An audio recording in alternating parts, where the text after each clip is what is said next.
Very very good morning all of you. क्या आप लोगों को मेरी आवाज आ रही है? मैं ऑडिबल हूं आप सभी को? ठीक, अब टॉपिक को शुरू करते हैं, क्लास को शुरू करते हैं, क्योंकि काफी सारा कंटेंट हमें आज पढ़ना है। लगभग 1.5 घंटे के आसपास, 2 घंटे के आसपास का हमारा सेशन होगा और 2 इंपॉर्टेंट टॉपिक आज हम कवर करेंगे। देखिए, आज की जो हमारी क्लास है उसमें हमें बौद्ध धर्म और जैन धर्म के बारे में पढ़ना है, जैनिज्म और बुद्धिज्म के बारे में पढ़ना है। होता यह है, कहानी की शुरुआत कहाँ से होती है पहले ये समझो, फिर हम क्या क्या पढ़ेंगे हम इस बारे में बात करेंगे। अब हम टॉपिक को शुरू कर रहे हैं। एसएससी प्री से पहले मैं आपको पूरी हिस्ट्री पढ़ा दूंगा, उससे ज्योग्राफी पढ़ा दूंगा और पॉलिटी के इंपॉर्टेंट टॉपिक पढ़ा दूंगा, जो एसएससी का जून वाला एग्जाम है, मई जून वाला एग्जाम है। ठीक है, मई जून वाला एग्जाम है। और पढ़ाएंगे लेकिन जीएस पूरा यूट्यूब पर, पूरा का पूरा यूट्यूब पर जीएस रहेगा। ओके, चलो अब थोड़ा सा ना टॉपिक पे ध्यान दे देते हैं, थोड़ा सा टॉपिक की चर्चा कर लेते हैं। अब आ जाओ दोस्तों, कमेंट करना बिल्कुल बंद कर दीजिए, अब पूरा फोकस पढ़ने पर कीजिए। देखिए, हमारी जो आज की क्लास है ना, तो आज की क्लास में हमें 2 इंपॉर्टेंट टॉपिक कवर करना है। एक तो हमें बौद्ध धर्म के बारे में पढ़ना है, बुद्धिज्म के बारे में पढ़ना है, और फिर हमें जैन धर्म के बारे में पढ़ना है, जैनिज्म के बारे में पढ़ना है। ये 2 मेजर टॉपिक हम कवर करेंगे, ये 2 इंपॉर्टेंट टॉपिक हम कवर करेंगे। क्या है, कैसे हैं, जरा इनको समझने की कोशिश करते हैं। हाँ बिल्कुल आएगा, आईटीआई, हाँ बिल्कुल आएगा, इस एग्जाम में बिल्कुल काम करेगा। ठीक है, बिल्कुल एग्जाम में काम करेगा। अब देखो, कहानी यहां से शुरू होती है। स्टोरी की शुरुआत ऐसे होती है कि जब आप इंडियन हिस्ट्री को देखते हैं तो आप इंडियन हिस्ट्री में पाएंगे कि 3 अलग अलग समय पर, एंशंट, मिडाइवल और मॉडर्न, तीनों समय पर समाज सुधार आंदोलन हुए हैं, तीनों समय पर सोशल रिफॉर्म मूवमेंट हुए हैं। एग्जाम्पल के लिए, कि जब हम प्राचीन भारतीय इतिहास में होते हैं, जब हम एंशियंट हिस्ट्री में होते हैं, तो वहां पर भी हमें दिखाई देता है कि जैन और बौद्ध धर्म के रूप में एक धर्म सुधार आंदोलन आया, जैनिज्म और बुद्धिज्म के रूप में एक रिलीजियस रिफॉर्म मूवमेंट आया। जब हम मिडाइवल हिस्ट्री में जाते हैं, मध्यकालीन भारत में जाते हैं, तो वहां पर भी हमें सूफी और भक्ति आंदोलन देखने के लिए मिलता है, सूफीइज्म और भक्तिइज्म देखने के लिए मिलता है। और वही चीज जब हम मॉडर्न हिस्ट्री में पहुंचते हैं तो वहां हमें सोशल और रिलीजियस रिफॉर्म मूवमेंट, अर्थात सामाजिक और धार्मिक सुधार आंदोलन देखने के लिए मिलते हैं। तो कहने का मतलब यह है कि एक सीरीज है of social and religious reform. ये समाज और धर्म सुधार की एक सीरीज है जो हमें प्राचीन, मध्यकाल और आधुनिक तीनों समय पर देखने के लिए मिलती है, जो हमें एंशियंट, मिडाइवल और मॉडर्न तीनों ही टाइम में देखने के लिए मिलती है। फर्स्ट थिंग जो आपके दिमाग में क्लियर होनी चाहिए। अब देखिए, हमें क्या क्या पढ़ना है। तो जब हम बौद्ध धर्म की बात करेंगे, बुद्धिज्म की बात करेंगे, तो सबसे पहला टॉपिक हम इसमें कवर करेंगे वो होगा गौतम बुद्ध का परिचय। वो होगा गौतम बुद्ध का परिचय, अर्थात इंट्रोडक्शन ऑफ गौतम बुद्धा। गौतम बुद्ध के परिचय के बाद हम चर्चा करेंगे कि गौतम बुद्ध को ज्ञान की प्राप्ति कैसे हुई और उनकी प्रमुख शिक्षाएं क्या थीं, उनकी इंपॉर्टेंट टीचिंग्स क्या क्या थीं। तो हम उनकी शिक्षाओं के बारे में भी पढ़ेंगे। फिर हम यह भी पढ़ेंगे कि हमें बौद्ध धर्म की जानकारी कहाँ से मिलती है, इंफॉर्मेशन कहाँ से मिलती है। हम त्रिपिटक के बारे में दोबारा पढ़ेंगे। ठीक है, हम बौद्ध धर्म के प्रमुख सिद्धांतों को पढ़ेंगे, बौद्ध धर्म की जो संगतियां हुई हैं, बुद्धिस्ट काउंसिल, उनके बारे में बात करेंगे, बौद्ध धर्म के सेक्ट के बारे में पढ़ेंगे और स्तूपा के बारे में पढ़ेंगे। आज कुछ बातें मैं जानबूझकर के छोड़ूंगा। आज जैन और बौद्ध धर्म का हम बेसिक पढ़ेंगे। कल की क्लास में हम जैन और बौद्ध धर्म के लिटरेचर को, आर्ट एंड कल्चर को पढ़ेंगे, मौर्य काल के साथ along with the Mauryan period, ताकि फैक्ट आपको अच्छे से याद हो सके। ऐसा ना हो कि बहुत सारे फैक्ट एक साथ आ जाएं और फिर आप उन्हें याद भी ना कर पाओ। चलो शुरू करते हैं टॉपिक को। पहले यह समझने की कोशिश करते हैं, पहले यह समझने की कोशिश करते हैं कि आखिर बौद्ध और जैन धर्म की उत्पत्ति क्यों हुई, आखिर बुद्धिज्म और जैनिज्म क्यों आया। 2 मिनट एक कंसेप्ट समझिएगा, फिर ताकि चीजें आपको समझ में आ जाए। देखो, सबसे पहले यह जाने कि आखिर इनकी उत्पत्ति का कारण क्या है। What are the various reason behind the rise of Jainism and Buddhism? तो इसका सबसे पहला कारण था जटिल वर्ण व्यवस्था। इसका सबसे पहला कारण था जटिल वर्ण व्यवस्था, अर्थात कॉम्प्लेक्स वर्ना सिस्टम। क्या हो गया था? हमने देखा था पिछली क्लास में कि सर जैसे ही हम लेटर वैदिक पीरियड में आते हैं, जैसे ही हम उत्तर वैदिक काल में आते हैं, जो वर्ण व्यवस्था थी वो जन्म आधारित हो चुकी थी। जो वर्ण सिस्टम था वो बाय बर्थ हो चुका था, अर्थात एक व्यक्ति अगर ब्राह्मण है तो वो हमेशा ब्राह्मण रहने वाला है, जो क्षत्रिय है वो क्षत्रिय रहने वाला है, जो वैश्य है वो वैश्य रहने वाला है, और जो शूद्र है वो शूद्र ही रहने वाला है। ठीक है, जो शूद्र है वो शूद्र ही रहने वाला है। धीरे धीरे चल के हमने देखा, धीरे धीरे चल के हमने देखा, अभी परेशान मत हो, हिंदी इंग्लिश सब में है, पहले समझ लो चीजों को। हमने यह भी देखा, दूसरी बात जो हमें समझ में आई कि वर्ण व्यवस्था तो जटिल हो ही गई थी, अस्पृश्यता जैसी चीजें भी आने लगी थी, अस्पृश्यता जैसी चीजें भी आने लगी थी, अनटचेबिलिटी भी आने लगी थी। एक और बात जो हमने देखी, जो हमने नोटिस की, which is very very important, कि इस समय तक कर्म कांड बहुत ज्यादा हो चुके थे, जो रिलीजियस रिचुअल्स हैं वो बहुत ज्यादा हो चुके थे, और इनका अपना बहुत बुरा प्रभाव होता है। देखो आप याद करो, हमने एक छोटा सा टॉपिक पढ़ा था कि जैसे ही हम उत्तर वैदिक काल में आए थे, अगर ध्यान से सुनोगे तो चीजें कनेक्ट कर पाओगे, नहीं सुनोगे नहीं कनेक्ट कर पाओगे। हमने देखा था कि जैसे ही हम उत्तर वैदिक काल में आए थे, जैसे ही हम लेटर वैदिक पीरियड में आए थे, लेटर वैदिक पीरियड में आए थे, तो यज्ञ जो है वो बड़े बड़े यज्ञों का आयोजन होने लगा था, बड़े बड़े यज्ञों का आयोजन होने लगा था। जो यज्ञ हैं, जो यज्ञ हैं, इनका इंपॉर्टेंस बहुत ज्यादा बढ़ गया था, इनका महत्व बहुत ज्यादा बढ़ गया था। और यहीं से आपको याद करना होगा कि इन यज्ञों में बहुत बड़े पैमाने पर पशु बलि दी जाने लगी थी। इन सारे यज्ञों में बहुत बड़े पैमाने पर एनिमल सेक्रीफाइस किया जाने लगा था, एनिमल सेक्रीफाइस किया जाने लगा था। इस वजह से सबसे ज्यादा समस्या थी वैश्य वर्ण को, इस वजह से सबसे ज्यादा जो प्रॉब्लम थी, जो सबसे ज्यादा प्रॉब्लम फेस कर रहा था, वो थे वैश्य।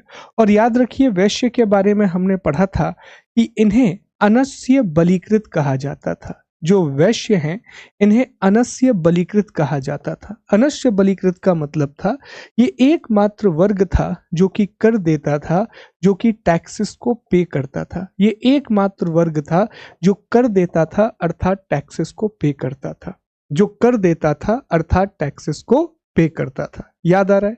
अब वैश्य वर्ग को इससे क्या प्रॉब्लम हो रही थी? तो वैश्य को इससे सबसे बड़ी समस्या यही हो रही थी कि वैश्य का प्रमुख कार्य था पशुपालन, वैश्य का प्रमुख कार्य था एनिमल हस्बेंड्री, और पशुपालन के साथ साथ वो कृषि का काम करते थे, वो एग्रीकल्चर का काम करते थे। अब बात को समझिए, अब वैश्य जो वर्ग है, वैश्य जो वर्ग है वो कृषि और पशुपालन का कार्य कर रहा है। जो वैश्य वर्ग है वो कृषि और वो कृषि और पशुपालन का कार्य कर रहा है। अरे हिंदी में लिख तो रहा हूं भाई, ठीक है, हिंदी में लिख तो रहा हूं मैं सारी चीजें, क्यों परेशान हो रहा हूँ? हिंदी इंग्लिश दोनों चीजें बोल रहा हूँ, कैसे करते हो आप लोग यार? थोड़ा पढ़ो ध्यान से, हिंदी में क्या नहीं बता रहा हूँ, सब चीजें मैं हिंदी में लिख रहा हूँ। वैश्य वर्ण है, पशुपालन है, कृषि है, ओके, तो सारी चीजें तो कंप्लीट कर रहा हूं। ध्यान दीजिए, थोड़ा सा समझ लो चीजों को। अब देखो, समझ लो कंसेप्चुअल बातें, इन सब बातों में ज्यादा मत उलझा करो। हिंदी इंग्लिश मुझे इतना भी समझ में नहीं आता कि इतना ज्यादा लैंग्वेज बैरियर क्यों लगा लेते हो आप लोग। चलिए अब थोड़ा सा ध्यान दीजिए, समझिए चीजों को। देखो, अब पहली चीज हमें यह समझ में आई कि सर जो वैश्य वर्ग है ये कृषि और पशुपालन का कार्य करता था। जो वैश्य है ये एनिमल हस्बेंड्री और एग्रीकल्चर का काम करता था। लेकिन उत्तर वैदिक काल में, लेटर वैदिक पीरियड में बहुत बड़े पैमाने पर यज्ञ होने लगे, बहुत बड़े बड़े यज्ञ हो रहे थे, और इन यज्ञों में पशु बलि दी जाती थी, एनिमल सेक्रीफाइस किया जाता था। अब मुझे बताइए कि कृषि और पशुपालन में सबसे ज्यादा आवश्यकता किसकी होती है? एग्रीकल्चर और एनिमल हस्बेंड्री में सबसे ज्यादा नीड किसकी होती है? तो आप कहोगे कि पशुओं की जरूरत पड़ती है, लेकिन पशुओं की तो बलि दी जा रही है। एनिमल्स की जरूरत होती है, लेकिन एनिमल को तो सैक्रिफाइस किया जा रहा है। तो एक ये कारण था। दूसरा रीजन ये हुआ कि जो क्षत्रिय है, क्षत्रिय, अब जो क्षत्रिय वर्ण है, जो क्षत्रिय वर्ण है, तो ये जो क्षत्रिय वर्ण है ये शासक वर्ग था, ये रूलिंग क्लास था। लेकिन रूलिंग क्लास होने के बाद भी इनके पास शक्तियां बहुत कम थी, इनके पास पावर बहुत ही कम थी। इनके पास शक्तियां बहुत कम थी, इनके पास पावर बहुत कम थी। इनके पास पावर नहीं थी, शक्तियां नहीं थी, क्योंकि सारे काम इन्हें करना पड़ता था ब्राह्मणों की अनुमति से, सारे काम इन्हें करना पड़ता था पुरोहित की अनुमति से। याद कीजिए पुरोहित कौन था? तो पुरोहित जो है वो राजा का प्रधान सलाहकार होता था। जो पुरोहित है वो किंग का चीफ एडवाइजर होता था। याद आ रहा है? किंग का चीफ एडवाइजर होता था। ठीक है, तो शासक कहने को तो क्षत्रिय है, जो क्षत्रिय है वो रूलिंग क्लास है, लेकिन पूरी पावर उसके पास नहीं है, मैक्सिमम पावर पुरोहित के पास होती थी। तो जो क्षत्रिय है वो भी नाराज था, जो क्षत्रिय वर्ण है वो भी नाराज था। तो वैश्य भी नाराज है, क्षत्रिय भी नाराज है, शूद्र भी नाराज है। बड़े बड़े यज्ञों का आयोजन किया जा रहा है। इस वजह से इतनी अच्छी परिस्थितियां विकसित हुई, इतनी बढ़िया कंडीशन डेवलप हो गई कि इंडिया में दो नए रिलीजन आ गए। एक आ गया जी बुद्धिज्म और एक आ गया जैनिज्म। वैसे एक बात आपको बताऊं, ऐसा नहीं है कि बुद्धिज्म और जैनिज्म बस था, टोटल 64 संप्रदायों की उत्पत्ति हुई थी। टोटल 64 संप्रदायों की उत्पत्ति हुई थी, 64 डिफरेंट सेक्ट आए थे। पर उन 64 में से आज हम जैनिज्म और बुद्धिज्म बस को जानते हैं, जैन धर्म और बौद्ध धर्म को जानते हैं।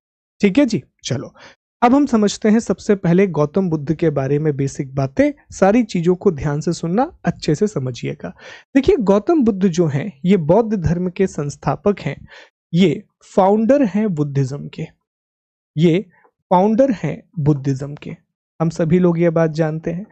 इन्हें एशिया का ज्योतिपुंज कहा जाता है, इन्हें लाइट ऑफ एशिया के नाम से जाना जाता है। इन्हें एशिया का ज्योतिपुंज या लाइट ऑफ एशिया कहते हैं। बेसिकली ये नाम इन्हें ऐसे मिला कि एडविन एर्नोल्ड करके एक व्यक्ति थे। एडविन एर्नोल्ड ने एक किताब लिखी थी और उस किताब का नाम था लाइट ऑफ एशिया, इसलिए गौतम बुद्ध को लाइट ऑफ एशिया या एशिया का ज्योतिपुंज कहा जाता है। इनके जो बचपन का नाम था, इनका जो चाइल्डहुड नेम था, इनका जो चाइल्डहुड नेम था, जो बचपन का नाम था, आज इंग्लिश वालों को कोई दिक्कत नहीं जाएगी। इनका जो बचपन का नाम था, चाइल्डहुड नेम था, वो था सिद्धार्थ। इनके बचपन का नाम सिद्धार्थ था और गौतम इनका गोत्र था। इन्हें शाक्य मुनि भी कहा जाता है, गौतम बुद्ध भी कहा जाता है और तथागत भी कहा जाता है। ये भी गौतम बुद्ध के अलग अलग नाम हैं। अगला, गौतम बुद्ध की जो इनिशियल इंफॉर्मेशन है, जो इनकी शुरुआती जानकारी है, वो हमें अशोक के रुम्मनदेई अभिलेख से मिलती है। वो हमें अशोक के रुम्मनदेई इंस्क्रिप्शन से मिलती है, रुम्मनदेई इंस्क्रिप्शन से मिलती है। इसी अभिलेख से हमें पता पड़ता है कि गौतम बुद्ध का जन्म कब हुआ था, इन्हें ज्ञान की प्राप्ति कब हुई, एनलाइटनमेंट कब हुआ, ये सब हमें रुम्मनदेई इंस्क्रिप्शन से पता चलता है। इनका जो जन्म है, जो बर्थ है, वो 563 बीसी में 563 बीसी में लुम्बिनी कपिलवस्तु नेपाल में हुआ था, शाल वृक्ष के नीचे। लुम्बिनी कपिलवस्तु नेपाल में हुआ था, शाल वृक्ष के नीचे। इनके जो पिता हैं, इनके जो फादर हैं, इनका नाम शुद्धोधन था। इनकी जो माता हैं वो महामाया थी, जो कि कोलिय गणराज्य की राजकुमारी थी। गौतम बुद्ध को जन्म देने के 7 दिनों के बाद महामाया की डेथ हो जाती है।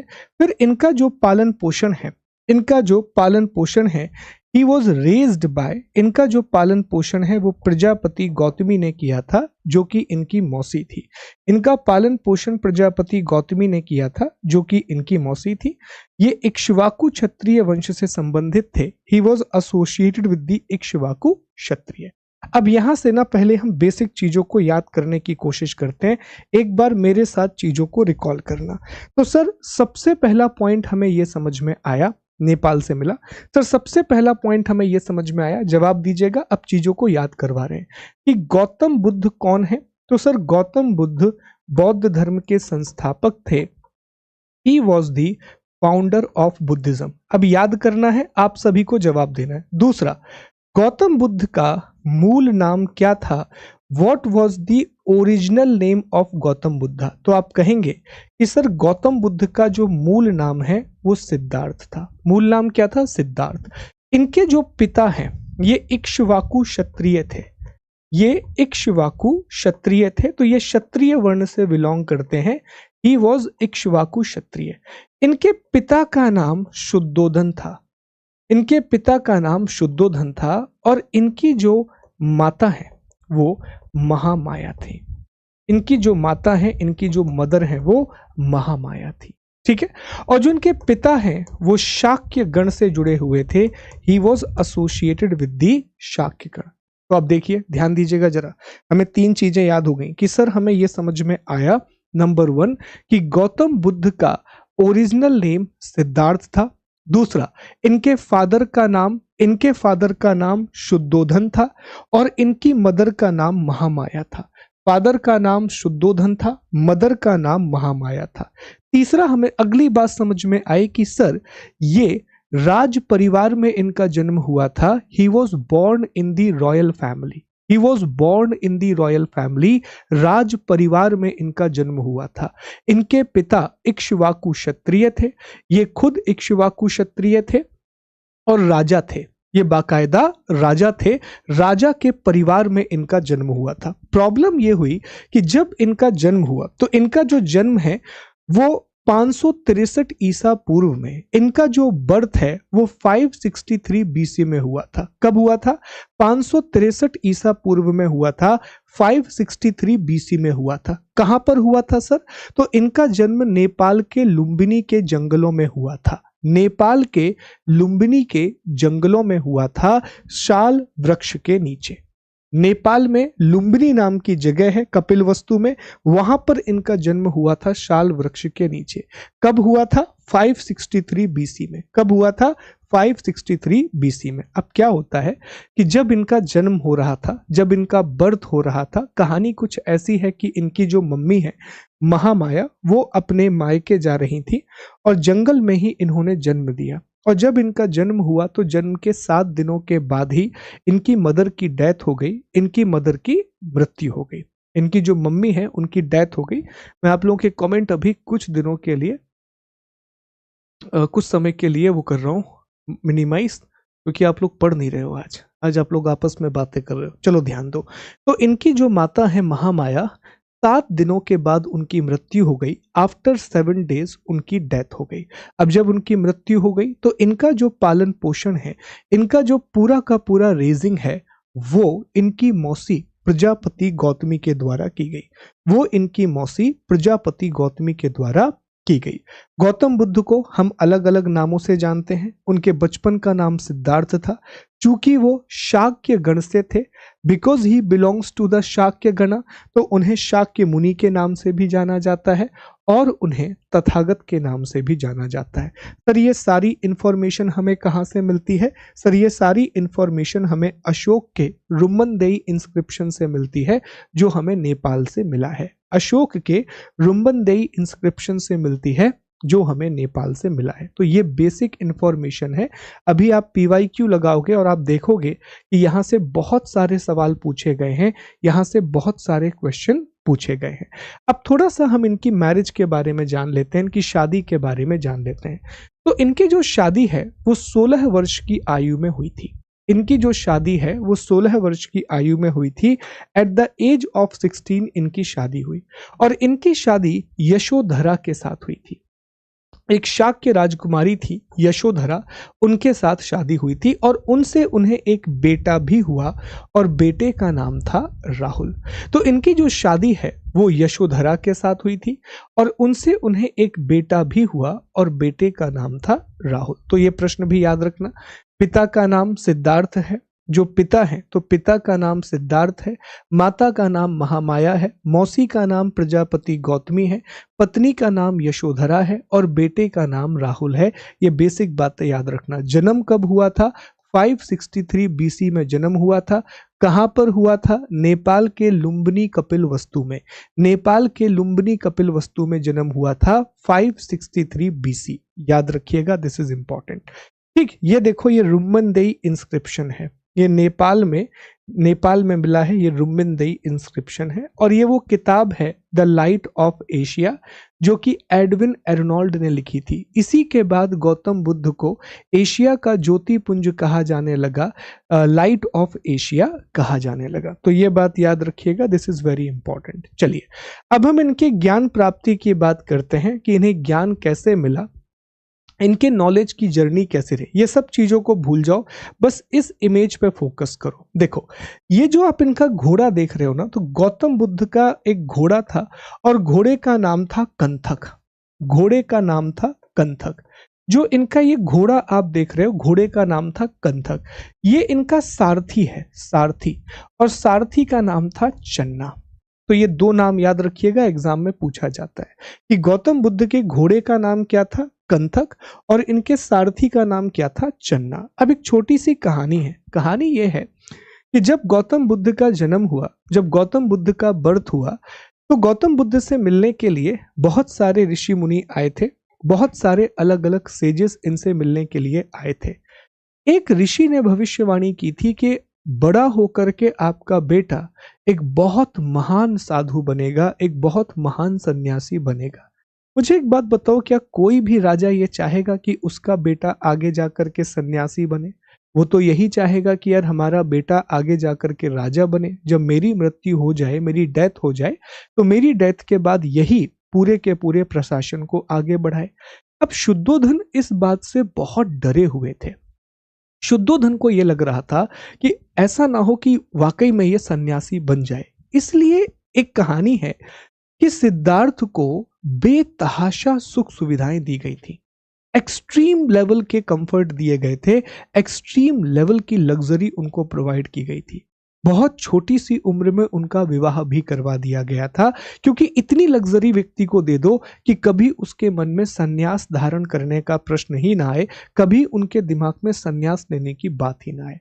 पर कहा जाता है कि गौतम बुद्ध सुबह से शाम तक अगर लग्जरी लाइफ में रहते, तो जो उनका महल था वहां एक जामुन का पेड़ लगा हुआ था, जम्मू का पेड़ लगा हुआ था, उसके नीचे जाकर के वो ध्यान करते।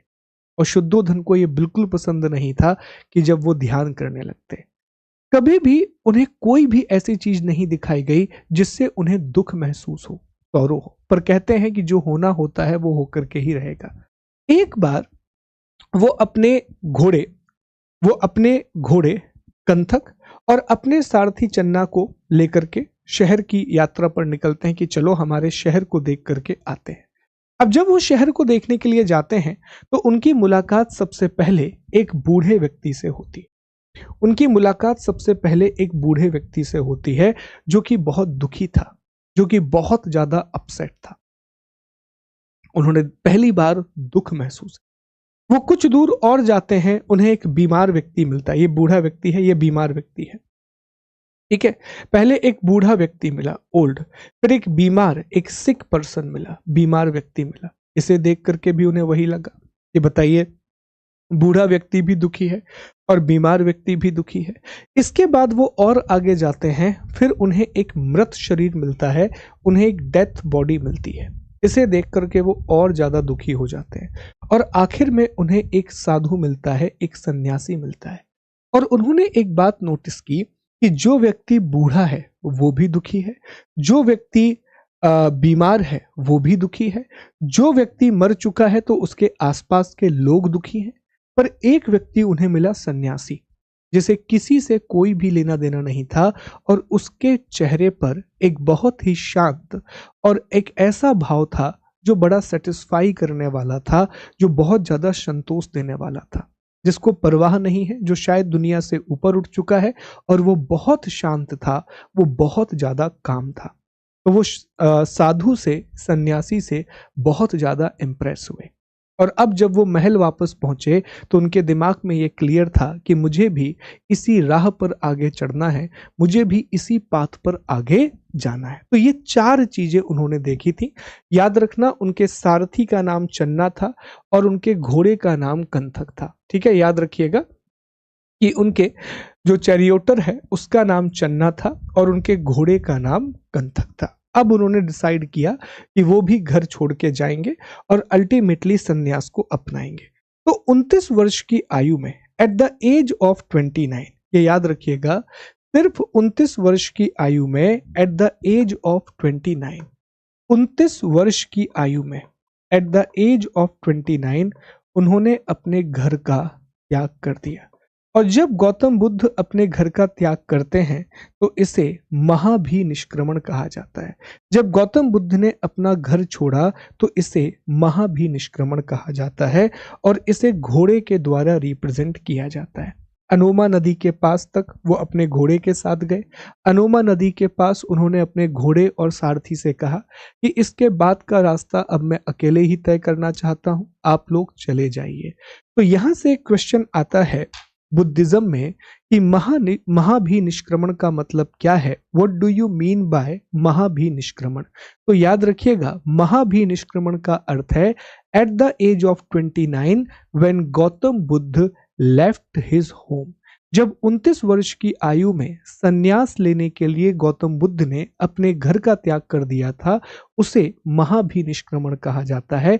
It is called Mahabhinishkramana. तो याद रखना, कितने वर्ष की आयु में? 29 वर्ष की आयु में, at the age of 29, at the age of 29। मात्र 29 वर्ष की आयु में उन्होंने अपने घर का त्याग कर दिया था। At the age of 29 he left his house. अब क्या होता है, इसके बाद वो अलग अलग गुरुओं से मिलते हैं, उनकी मुलाकात अलग अलग गुरुओं से होती है। क्योंकि अगर आपको संन्यास लेना है, अगर आपको संन्यास लेना है तो आपको एक व्यक्ति चाहिए जो आपको बताए, जो आपको गाइड करे कि आप कैसे संन्यास लेंगे। सबसे पहले वो लुम्बिनी से निकल करके वो वैशाली गए। वैशाली के बाद वो राजगृह गए। राजगृह के बाद वो उरिवेला गए और उरिवेला के बाद वो सारनाथ गए। ठीक है, लुम्बिनी के बाद वैशाली, वैशाली के बाद राजगृह, राजगृह के बाद उरिवेला और उरिवेला के बाद वो सारनाथ जाते हैं। अब वैशाली में उनकी मुलाकात होती है। वैशाली में वो अपने पहले गुरु से मिलते हैं और उनके पहले गुरु का नाम था अलार कलाम। ये उनके पहले गुरु थे जिससे उन्होंने सांख्य दर्शन की शिक्षा ली थी, जिनसे उन्होंने सांख्य फिलॉसफी का नॉलेज लिया था। अब सांख्य एक ऐसी फिलॉसफी है जो गॉड के एग्जिस्टेंस में बिलीव नहीं करती। सांख्य एक ऐसा दर्शन है जो कि मानता है ईश्वर नहीं है। तो गौतम बुद्ध भी यही मानेंगे। गौतम बुद्ध की फिलॉसफी में भी आपको यही देखने मिलेगा। बुद्धा यही बात कहेंगे that there is no God. Gautam Buddha यही बात कहेंगे कि ईश्वर नहीं है, कि ईश्वर नहीं है। क्यों? क्योंकि उनके पहले गुरु थे अलार कलाम और अलार कलाम ने उन्हें सांख्य दर्शन की शिक्षा दी थी, सांख्य फिलॉसफी के बारे में बताया था, जिनसे वैशाली में उनकी मुलाकात हुई थी। और सांख्य फिलॉसफी ये कहती है that there is no god, ईश्वर नहीं है। ठीक है, इसके बाद अगले हैं आचार्य रुद्रक रामपुत्र। आचार्य रुद्रक रामपुत्र ये उनके दूसरे गुरु थे और इनसे राजगृह में इनकी मुलाकात हुई और योग दर्शन की शिक्षा ली। योग फिलॉसफी उन्होंने आचार्य रुद्रक रामपुत्र से सीखी। और जब वो उरेवेला जाते हैं, बोध गया उरेवेला, तो यहाँ 5 ब्राह्मणों से उनकी मुलाकात होती है। कौंडिन्य, वप्पा, भादिया, महानाया और अस्तानी से मुलाकात होती है। कहा जाता है कि यहाँ पर ये सभी मिलकर के तपस्या कर रहे थे। 5 ब्राह्मणों के साथ मिलकर के ये तपस्या कर रहे थे। बहुत लंबा समय हो गया, इनको बेतहाशा भूख लगी हुई थी, इनकी तबीयत बहुत खराब हो चुकी थी। और वहां पर सुजाता नाम की एक महिला, जिसके यहाँ पर शायद बच्चा हुआ था, वो सभी को खीर बांट रही थी। तो उन्होंने सुजाता के हाथ से खीर खा ली और जो 5 ब्राह्मण दोस्त थे इनके, वो इनसे नाराज होकर के चले गए। आगे जाकर के जब गौतम बुद्ध को ज्ञान प्राप्त हो जाएगा, जब गौतम बुद्ध को एनलाइटनमेंट हो जाएगा, तो अपना पहला जो उपदेश वो देंगे, अपना पहला टीचिंग वो देंगे, वो इन्हीं 5 ब्राह्मणों को देंगे। तो हमें एक बेसिक बात समझ में आई, बहुत ही छोटी सी बात हमें समझ में आई कि सर अगर हम गौतम बुद्ध की जर्नी को देखें तो एट द एज ऑफ 29 उन्होंने लुम्बिनी को छोड़ दिया। एट द एज ऑफ 29 उन्होंने लुम्बिनी को छोड़ दिया। इसको महाभिनिष्क्रमण कहा गया। याद हो जाएगा अगर क्लास में ध्यान से बने रहोगे। इसे महाभिनिष्क्रमण कहा गया। लुम्बिनी को छोड़ने के बाद वो आगे जाते हैं वैशाली, और वैशाली में उनकी मुलाकात किससे होती है? तो सर वैशाली में उनकी मुलाकात होती है अलार कलाम से, जो कि उनके पहले गुरु मिले और इन्हों से उन्होंने सांख्य दर्शन अर्थात सांख्य फिलॉसफी को सीखा। वैशाली के बाद वो जाते हैं राजगृह। वैशाली के बाद वो राजगृह गए और राजगृह में आपको याद रखना है दोस्तों कि राजगृह में उनकी मुलाकात रुद्रक रामपुत्र से होती है और रुद्रक रामपुत्र उनके दूसरे गुरु बने। इसके बाद वो उरेवेला जाते हैं, उरेवेला जो कि बोध गया वाले रीजन में है, और यहीं पर वो तपस्या करेंगे, यहीं पर वो तपस्या करेंगे और यहाँ उनके 5 ब्राह्मण दोस्त होते हैं और यहीं पर सुजाता नाम की महिला ने उन्हें खीर खिलाई थी, जिसकी वजह से उनके जो 5 दोस्त हैं वो नाराज होकर के चले जाते हैं, वो गुस्सा होकर के चले जाते हैं। अब आती है ज्ञान प्राप्ति की बारी, नॉलेज। तो अब तक हम सारी चीजें ट्रेस कर रहे हैं। 29 में लुम्बिनी छोड़ दिया है, वैशाली में उनके पहले गुरु, उनके पहले टीचर अलार कलाम मिले हैं, राजगृह में उनके दूसरे टीचर रुद्रक रामपुत्र मिले हैं और उरेवेला में उन्होंने तपस्या की है। यहाँ पर सुजाता नाम की जो महिला है उन्होंने खीर खिलाई है। ठीक है जी, तो ये बेसिक कहानी हो गई, ये बेसिक स्टोरी हो गई। अब देखते हैं उनको ज्ञान कैसे मिलेगा, उनको नॉलेज कैसे मिलेगा। तो उनको ज्ञान की जो प्राप्ति है इसे संबोधि कहा जाता है, इसे संबोधि कहा जाता है। बोध गया बिहार में भूमि स्पर्श मुद्रा में उन्हें ज्ञान मिला। पीपल के पेड़ के नीचे निरंजना नदी, जिसे फल्गु भी कहा जाता है। ज्ञान उन्हें 35 वर्ष की आयु में मिला। इसके लिए उन्हें 7 सप्ताह की तपस्या करनी पड़ी। अंतिम दिन मार द्वारा प्रलोभन भी दिया गया और वैशाख पूर्णिमा के दिन उन्हें ज्ञान की प्राप्ति हो गई। तो जो एनलाइटनमेंट है बुद्धिज्म में उसे संबोधि कहा जाता है। उनका एनलाइटनमेंट बोध गया बिहार में हुआ। अर्थ टचिंग पोस्चर इसे कहा जाता है, इंग्लिश में भी भू स्पर्श मुद्रा बोलते हैं। Under the peepal tree, Niranjana river जिसे फल्गु भी कहा जाता है, Falgu is a tributary of Ganga. At the age of 35 इनको 7 वीक तक ये मेडिटेशन करते रहे, 49 डेज तक ये मेडिटेशन करते रहे और अंततः इन्हें मार को टेम्पटेशन भी दिया गया, पर उसके बाद इन्हें वैशाख पूर्णिमा के दिन ज्ञान की प्राप्ति हो गई, इन्हें नॉलेज मिल गया। अब हर एक बात को जरा ध्यान से समझिएगा क्योंकि यहीं से कंफ्यूजन शुरू होता है। सबसे पहले रिकॉल करो कि बुद्ध का जो जन्म है, गौतम बुद्ध का जो जन्म है, अर्थात इनका जो बर्थ है वो कहाँ पर हुआ था, तो गौतम बुद्ध का जो जन्म है ये शाल वृक्ष के नीचे हुआ था, अंडर साल ट्री। और इनको ज्ञान की प्राप्ति कहाँ हुई है, नॉलेज कहाँ मिला है, तो नॉलेज याद रखिएगा पीपल के पेड़ के नीचे मिला है, अंडर दी पीपल ट्री। एक तो कंफ्यूजन हो गया। दूसरा, जब इन्होंने घर छोड़ा था, when he left the home, उस समय इनकी एज थी 29 और जब इनको एनलाइटनमेंट मिला है, ज्ञान मिला है, तब इनकी एज हो चुकी है 35। और ज्ञान प्राप्ति के लिए लगातार इन्होंने 49 दिनों की तपस्या की, कॉन्स्टेंटली 49 डेज का मेडिटेशन किया था और 49 डेज का मेडिटेशन करने के बाद 49 दिनों की तपस्या करने के बाद ये देखिए वैशाख पूर्णिमा का दिन है, क्लियरली आपको इमेज में दिख रहा है। ये जो पीछे आप नदी देख रहे हैं ये फल्गु नदी है, फल्गु जिसे निरंजना कहा जाता था, जिसे निरंजना कहा जाता था।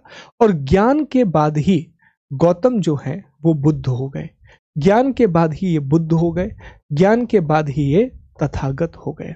ठीक है, और जब इनको ज्ञान मिला है, जब इनको नॉलेज मिला है, तो याद रखिएगा जब इनको ज्ञान मिला है उस समय इनकी जो मुद्रा है, आप ध्यान से देखो, ये जमीन को टच कर रहे हैं, ये भूमि स्पर्श मुद्रा है, ये जमीन को टच करने वाली मुद्रा है। ये क्वेश्चन पूछा जाता है कि जब गौतम बुद्ध को ज्ञान की प्राप्ति हुई तो उस समय उनकी मुद्रा क्या थी, what was the posture when Gautam Buddha got the enlightenment. तो उनका पोस्चर था भूमि स्पर्श, अर्थ टचिंग पोस्चर। अब ये क्यों था, इसको भी जरा कहानी के फॉर्म में समझना।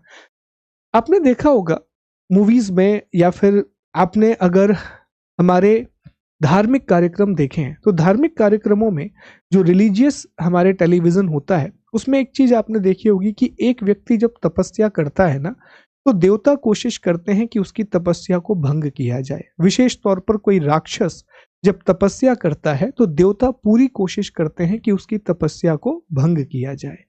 ऐसे ही जब गौतम बुद्ध तपस्या कर रहे थे तो गौतम बुद्ध की तपस्या को भी भंग करने की कोशिश की गई। जब गौतम बुद्ध मेडिटेशन कर रहे थे तो पूरी कोशिश की गई कि गौतम बुद्ध का जो मेडिटेशन है वो ब्रेक किया जा सके। तो ब्रेक करने के लिए मार नाम का एक राक्षस आता है, समथिंग लाइक कामदेव। मार नाम का एक राक्षस आता है और वो बहुत सारे प्रलोभन देता है, वो बहुत सारी टेम्पटेशन देता है गौतम को, सिद्धार्थ को, कि अरे तुम तपस्या छोड़ दो, हम तुमको राजा बना देंगे, हम बहुत सारा पैसा दे देंगे, हम ये कर देंगे, बहुत सुंदर स्त्रियां दे देंगे। बेतहाशा टेम्पटेशन देता है, ठीक है। तब जाकर के वो जमीन को स्पर्श करते हैं, जो गौतम बुद्ध हैं वो जमीन को स्पर्श करते हैं और कहते हैं कि अगर वाकई में मेरी तपस्या मैंने सच्चे मन से की है तो कृपया आप इस समस्या से मुझे पीछे कीजिए। तो वो जमीन से मदद मांगते हैं, जमीन की एक प्रकार से कह सकते हैं रेफरेंस देते हैं। तब जाकर के मार चला जाता है और गौतम बुद्ध को ज्ञान की प्राप्ति होती है, एनलाइटनमेंट होता है। इसीलिए कहा जाता है कि जब उन्हें ज्ञान प्राप्ति हुई, क्वेश्चन पूछा गया, एसएससी का क्वेश्चन है कि जब उन्हें नॉलेज मिला तो वो जब उन्हें ज्ञान की प्राप्ति हुई तो वो किस मुद्रा में थे, जब उन्हें एनलाइटनमेंट हुआ तो वो किस पोस्चर में थे, वो भूमि स्पर्श मुद्रा में थे, वो अर्थ टचिंग पोस्चर में थे। तो ये तो हो गया जी ज्ञान की प्राप्ति। ये वो पूरी कहानी है। ये उनके 5 ब्राह्मण दोस्त हैं। देखिए वो खीर खा ली है, खीर सुजाता ने उनको दी है, इस वजह से ये 5 ब्राह्मण दोस्त उनसे नाराज हो गए हैं। इस वजह से ये 5 ब्राह्मण दोस्त उनसे नाराज हो गए हैं, कहा कि तुम तपस्या करने के लायक नहीं हो। ठीक है जी, चलो अब कुछ प्रश्न आपसे कर लेते हैं, कुछ क्वेश्चन आपसे कर लेते हैं, फिर आगे बढ़ेंगे, अगले हिस्से पर आएंगे। रेडी हैं आप लोग? अब जवाब दीजिएगा कमेंट में। मैं कुछ सवाल आपसे करने जा रहा हूं, अब जवाब दीजिएगा। अब मैं आपके कमेंट दोबारा से देख रहा हूं, ठीक है। चलो मेरा पहला क्वेश्चन आपसे यह है, मुझे बताइए कि गौतम बुद्ध का जन्म कब हुआ था, गौतम बुद्ध का बर्थ कब हुआ था? बताइए गौतम बुद्ध का जन्म कब हुआ था, गौतम बुद्ध का बर्थ कब हुआ था? तो जवाब आएगा कि सर गौतम बुद्ध का जो जन्म है वो 563 बीसी में हुआ था। ठीक है, कब हुआ था? 563 बीसी में हुआ था। कहां पर हुआ था उनका जन्म? सर नेपाल में लुम्बिनी कपिल वस्तु में उनका जन्म हुआ था। तीसरा, कौन से पेड़ के नीचे हुआ था? साल पेड़ के नीचे हुआ था, अंडर साल ट्री। अगला क्वेश्चन आपसे, गौतम बुद्ध का पालन पोषण किसने किया था? Gautam Buddha was raised bye. तो आप कहेंगे कि सर गौतम बुद्ध के फादर का नाम शुद्धोधन था, जो कि शाक्य क्लेन से बिलोंग करते थे। इनकी जो माता है उनका नाम महामाया था, लेकिन इनकी मदर का 7 दिनों के बाद डेथ हो जाता है। बर्थ देने के 7 दिनों के बाद इनकी माता जो है उनकी डेथ हो जाती है। ठीक है, इनकी माता जो है उनकी डेथ हो जाती है। इसके बाद इनका जो पालन पोषण है, ही वॉज रेज्ड बाय उनकी मौसी प्रजापति गौतमी। उनकी मौसी प्रजापति गौतमी ने उनका पालन पोषण किया था। आगे बढ़ते हैं, अगले हिस्से पर आते हैं। अब जो नेक्स्ट पार्ट है, अगला क्वेश्चन है, वो ये है कि किस आयु में उन्होंने अपने घर का त्याग किया था? तो आप बताएंगे कि गौतम बुद्ध ने एट द एज ऑफ 29 अपने घर को छोड़ दिया। ही लेफ्ट हिज हाउस, और इसे महाभिनिष्क्रमण कहा गया। गौतम बुद्ध ने 29 वर्ष की आयु में अपने घर को छोड़ दिया था। Gautam Buddha at the age of 29 left his house, और उसे महाभिनिष्क्रमण कहा गया था। It was called Mahabhinishkramana. अगला क्वेश्चन, गौतम बुद्ध के घोड़े और उनके सारथी का नाम क्या था? गौतम बुद्ध के घोड़े और उनके सारथी का नाम क्या था? तो जवाब दोगे कि सर उनके घोड़े का नाम था कंथक और सारथी का नाम था चन्ना। घोड़े का नाम था कंथक और सारथी का नाम था चन्ना। अगले क्वेश्चन पर आ जाते हैं, गौतम बुद्ध के गुरु कौन कौन थे? गौतम बुद्ध के टीचर कौन कौन थे? सर गौतम बुद्ध के सबसे पहले जो टीचर बने थे वो थे अलार कलाम, जो वैशाली में उनको मिले, जिनसे उन्होंने सांख्य फिलॉसफी को सीखा। उसके बाद जो उनके सेकंड टीचर हुए वो रुद्रक रामपुत्र थे, जो राजगृह में उनको मिले और जहां से उन्होंने योग फिलॉसफी को सीखा। बहुत बढ़िया बात है। किस महिला ने गौतम बुद्ध को खीर खिलाई थी? तो गौतम बुद्ध को खीर खिलाने वाली महिला का नाम था सुजाता, जिस वजह से उनके 5 ब्राह्मण दोस्त उनसे नाराज हो जाते हैं और गौतम बुद्ध को छोड़ करके आगे बढ़ जाते हैं। अगला, गौतम बुद्ध को ज्ञान कब मिला, कहां पर मिला, किस नदी के किनारे मिला? तो आप बताएंगे कि सर गौतम बुद्ध को at the age of 35, Gautam Buddha को 35 वर्ष की आयु में बोध गया में ज्ञान की प्राप्ति हुई। उस समय वैशाख पूर्णिमा का दिन था। वहां निरंजना या फल्गु नदी थी और पीपल के पेड़ के नीचे उनको ज्ञान मिला था। अंडर पीपल ट्री उन्हें नॉलेज मिला था, उन्हें ज्ञान की प्राप्ति हुई थी। ठीक है, तो वहां फल्गु रिवर है, फल्गु रिवर है, फल्गु रिवर है। एट द एज ऑफ 35 किस पेड़ के नीचे? पीपल के पेड़ के नीचे उन्हें ज्ञान मिला था। उनकी मुद्रा क्या थी? उनका पोस्चर क्या था? तो आप बताएंगे कि सर उनकी मुद्रा थी भूमि स्पर्श मुद्रा, अर्थ टचिंग पोस्चर था। बिल्कुल उसके लिए DSSB के लिए अच्छा है, भूमि स्पर्श मुद्रा, अर्थ टचिंग पोस्चर। ठीक, तो यहां तक सारी बातें आपको याद हो चुकी हैं। बताओ यहां तक किसी को कोई डाउट है? हमने बौद्ध धर्म का एक बहुत बड़ा हिस्सा पढ़ लिया, बुद्धिज्म का एक बहुत बड़ा हिस्सा पढ़ लिया। क्या यहां तक किसी को कोई डाउट है? हाँ जी, किसी को? अभी याद रखना, हम लिटरेचर जैनिज्म और बुद्धिज्म का आज नहीं पढ़ रहे हैं। हम जैन और बौद्ध धर्म का साहित्य आज नहीं पढ़ रहे हैं, वो हमें कल पढ़ना है दोस्तों, क्योंकि आज हम बेसिक पढ़ेंगे, फिर जाकर के हम लिटरेचर पढ़ेंगे। तो जब हम मौर्य को पढ़ेंगे तो मौर्य के साथ साथ हम ये चीजें पढ़ लेंगे। चलो जी, यहां तक किसी को कोई डाउट है? यहां तक किसी को कोई डाउट है? कोई दिक्कत? चलिए 1 मिनट का समय दीजिए, फिर हम आगे बढ़ते हैं। 1 मिनट का समय दीजिए, फिर हम आगे बढ़ते हैं, अगले टॉपिक पर आते हैं।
चलिए आगे बढ़ते हैं, अगले हिस्से पर आते हैं जी, नेक्स्ट पार्ट पर आते हैं। अब ये तो हो गया, हमने गौतम बुद्ध के बेसिक्स के बारे में पढ़ लिया। अब हमें ये डिस्कस करना है गौतम बुद्ध के बारे में। दोबारा से आपके कमेंट मिनिमाइज कर रहा हूँ, फिर बाद में आपके कमेंट दोबारा ले लेंगे दोस्तों। अब हमें गौतम बुद्ध के बारे में ये डिस्कस करना है कि सर ज्ञान तो मिल गया, नॉलेज तो मिल गया, लेकिन अब इस ज्ञान का प्रचार कैसे करेंगे बुद्ध? इस ज्ञान को आगे कैसे बढ़ाएंगे? पता है जैनिज्म और बुद्धिज्म की सबसे अच्छी बात क्या थी? जैनिज्म और बुद्धिज्म की सबसे अच्छी बात यह थी कि जो गौतम बुद्ध थे और यहाँ महावीर स्वामी थे, इन्होंने लोकल लैंग्वेजेस का यूज किया। जो ब्राह्मण वादी धर्म था वो सिर्फ और सिर्फ संस्कृत भाषा का उपयोग कर रहा था, और संस्कृत लोकल लैंग्वेज नहीं थी। लोकल लैंग्वेज थी पाली और प्राकृत। और गौतम बुद्ध ने पाली भाषा का चुनाव किया। उन्होंने अपने सारे स्पीचेस, उन्होंने अपने अधिकांश जो भाषण दिए हैं, उपदेश दिए हैं, वो पाली भाषा में दिए। इससे फायदा क्या हुआ? बड़े पैमाने पर लोग उनसे कनेक्ट कर पाए, अधिकांश लोग उनकी बातों को समझ पाए। ठीक है, बड़े पैमाने पर लोग उनसे कनेक्ट कर पाए, मैक्सिमम लोग उनसे कनेक्ट कर पाए। गौतम बुद्ध ने जो अपना पहला भाषण दिया था, जो अपना पहला उपदेश दिया था, माफ कीजिएगा, गौतम बुद्ध ने जो अपना पहला उपदेश दिया था, जो अपना पहला सरमन डिलीवर किया था, वो सारनाथ में किया था, जिसे ऋषि पतनम भी कहा जाता था। उन्हीं 5 ब्राह्मणों को उन्होंने अपना पहला उपदेश दिया जो उन्हें छोड़ करके आ गए थे। गौतम बुद्ध ने अपने सबसे अधिक उपदेश श्रावस्ती में दिए हैं। जल्दी से कमेंट करके बताना श्रावस्ती कहाँ की कैपिटल थी। गौतम बुद्ध ने अपनी सबसे ज्यादा जो प्रीचिंग है वो श्रावस्ती में दी हैं। अब एक बात और समझो, हम अब तक 2 वर्ड पढ़ चुके हैं। एक वर्ड हमने पढ़ा था धर्म चक्र प्रवर्तन, दूसरा वर्ड हमने पढ़ा था संबोधि। धर्म चक्र प्रवर्तन का मतलब था, एक वर्ड हमने पढ़ा है महाभिनिष्क्रमण, दूसरा वर्ड हमने पढ़ा है संबोधि। अब एक वर्ड हमें और पढ़ना है धर्म चक्र प्रवर्तन। महाभिनिष्क्रमण का मतलब था when Buddha left his home, जब गौतम बुद्ध ने अपने घर को छोड़ा। दूसरा संबोधि का मतलब था जब उन्हें ज्ञान की प्राप्ति हुई, जब उनका एनलाइटनमेंट हुआ। अब तीसरा वर्ड याद रखना, यह है धर्म चक्र प्रवर्तन। यह शब्द है धर्म चक्र प्रवर्तन। धर्म चक्र प्रवर्तन का मतलब था जब गौतम बुद्ध ने पाली भाषा में सारनाथ ऋषि पत्तनम में अपना पहला उपदेश दिया तो कहा कि धर्म का पहिया अब घूमने लगा, जो व्हील ऑफ धर्मा है वो अब घूमना शुरू हो गया था। इट स्टार्टेड स्पिनिंग, इसलिए कहा गया कि ये धर्म चक्र प्रवर्तन है। ये सारे शब्द याद रखना, मैच द कॉलम में पूछा जाता है। महाभिनिष्क्रमण क्या था, संबोधि क्या था, धर्म चक्र प्रवर्तन क्या था, ये सारी चीजें पूछी जाती हैं, ठीक है। और उन्होंने सबसे अधिक जो उपदेश दिए हैं, जो उनके सबसे ज्यादा उपदेश हुए हैं, वो श्रावस्ती में। तो क्वेश्चन आएगा, पहला उपदेश कहाँ दिया, पहली टीचिंग कहाँ डिलीवर की? सारनाथ, ऋषिपत्तनम, बनारस, उत्तर प्रदेश। मैक्सिमम सरमन कहाँ दिए हैं, मैक्सिमम टीचिंग्स कहाँ पर डिलीवर की हैं? श्रावस्ती, वो भी यूपी में ही आता है, याद रखना, ये इंपॉर्टेंट है। चलिए, उन्होंने अपना अंतिम उपदेश जब उनका मृत्यु हो रहा था तो लास्ट जो उन्होंने सरबन दिया था वो सुभद्र को दिया था। उनके प्रमुख अनुयायी, उनके मेजर फॉलोवर कौन कौन थे? तो बिंबिसार, अजातशत्रु, उदयन, प्रसेनजीत, अशोक, कनिष्क, लिच्छवी, ये सब। लेकिन याद रखना, इसमें जो बिंबिसार हैं, अजातशत्रु हैं, प्रसेनजीत है, ये सब उनके समकालीन थे, ये सब उनके टेम्पररी थे। जबकि अशोक, कनिष्क ये बहुत बाद में आए हैं। उनके प्रमुख शिष्य कौन से थे, उनके डिसाइपल कौन थे? तो एक आनंद। आनंद की रिक्वेस्ट के बाद ही उन्होंने संघ में महिलाओं को प्रवेश दिया था, ठीक है। बौद्ध संघ में प्रवेश करने वाली पहली महिला प्रजापति गौतमी थी। वैशाली नगर वधु आम्रपाली और कौशल व्यापारी अनाथ पिंडक, ठीक, ये उनके प्रमुख फॉलोवर थे।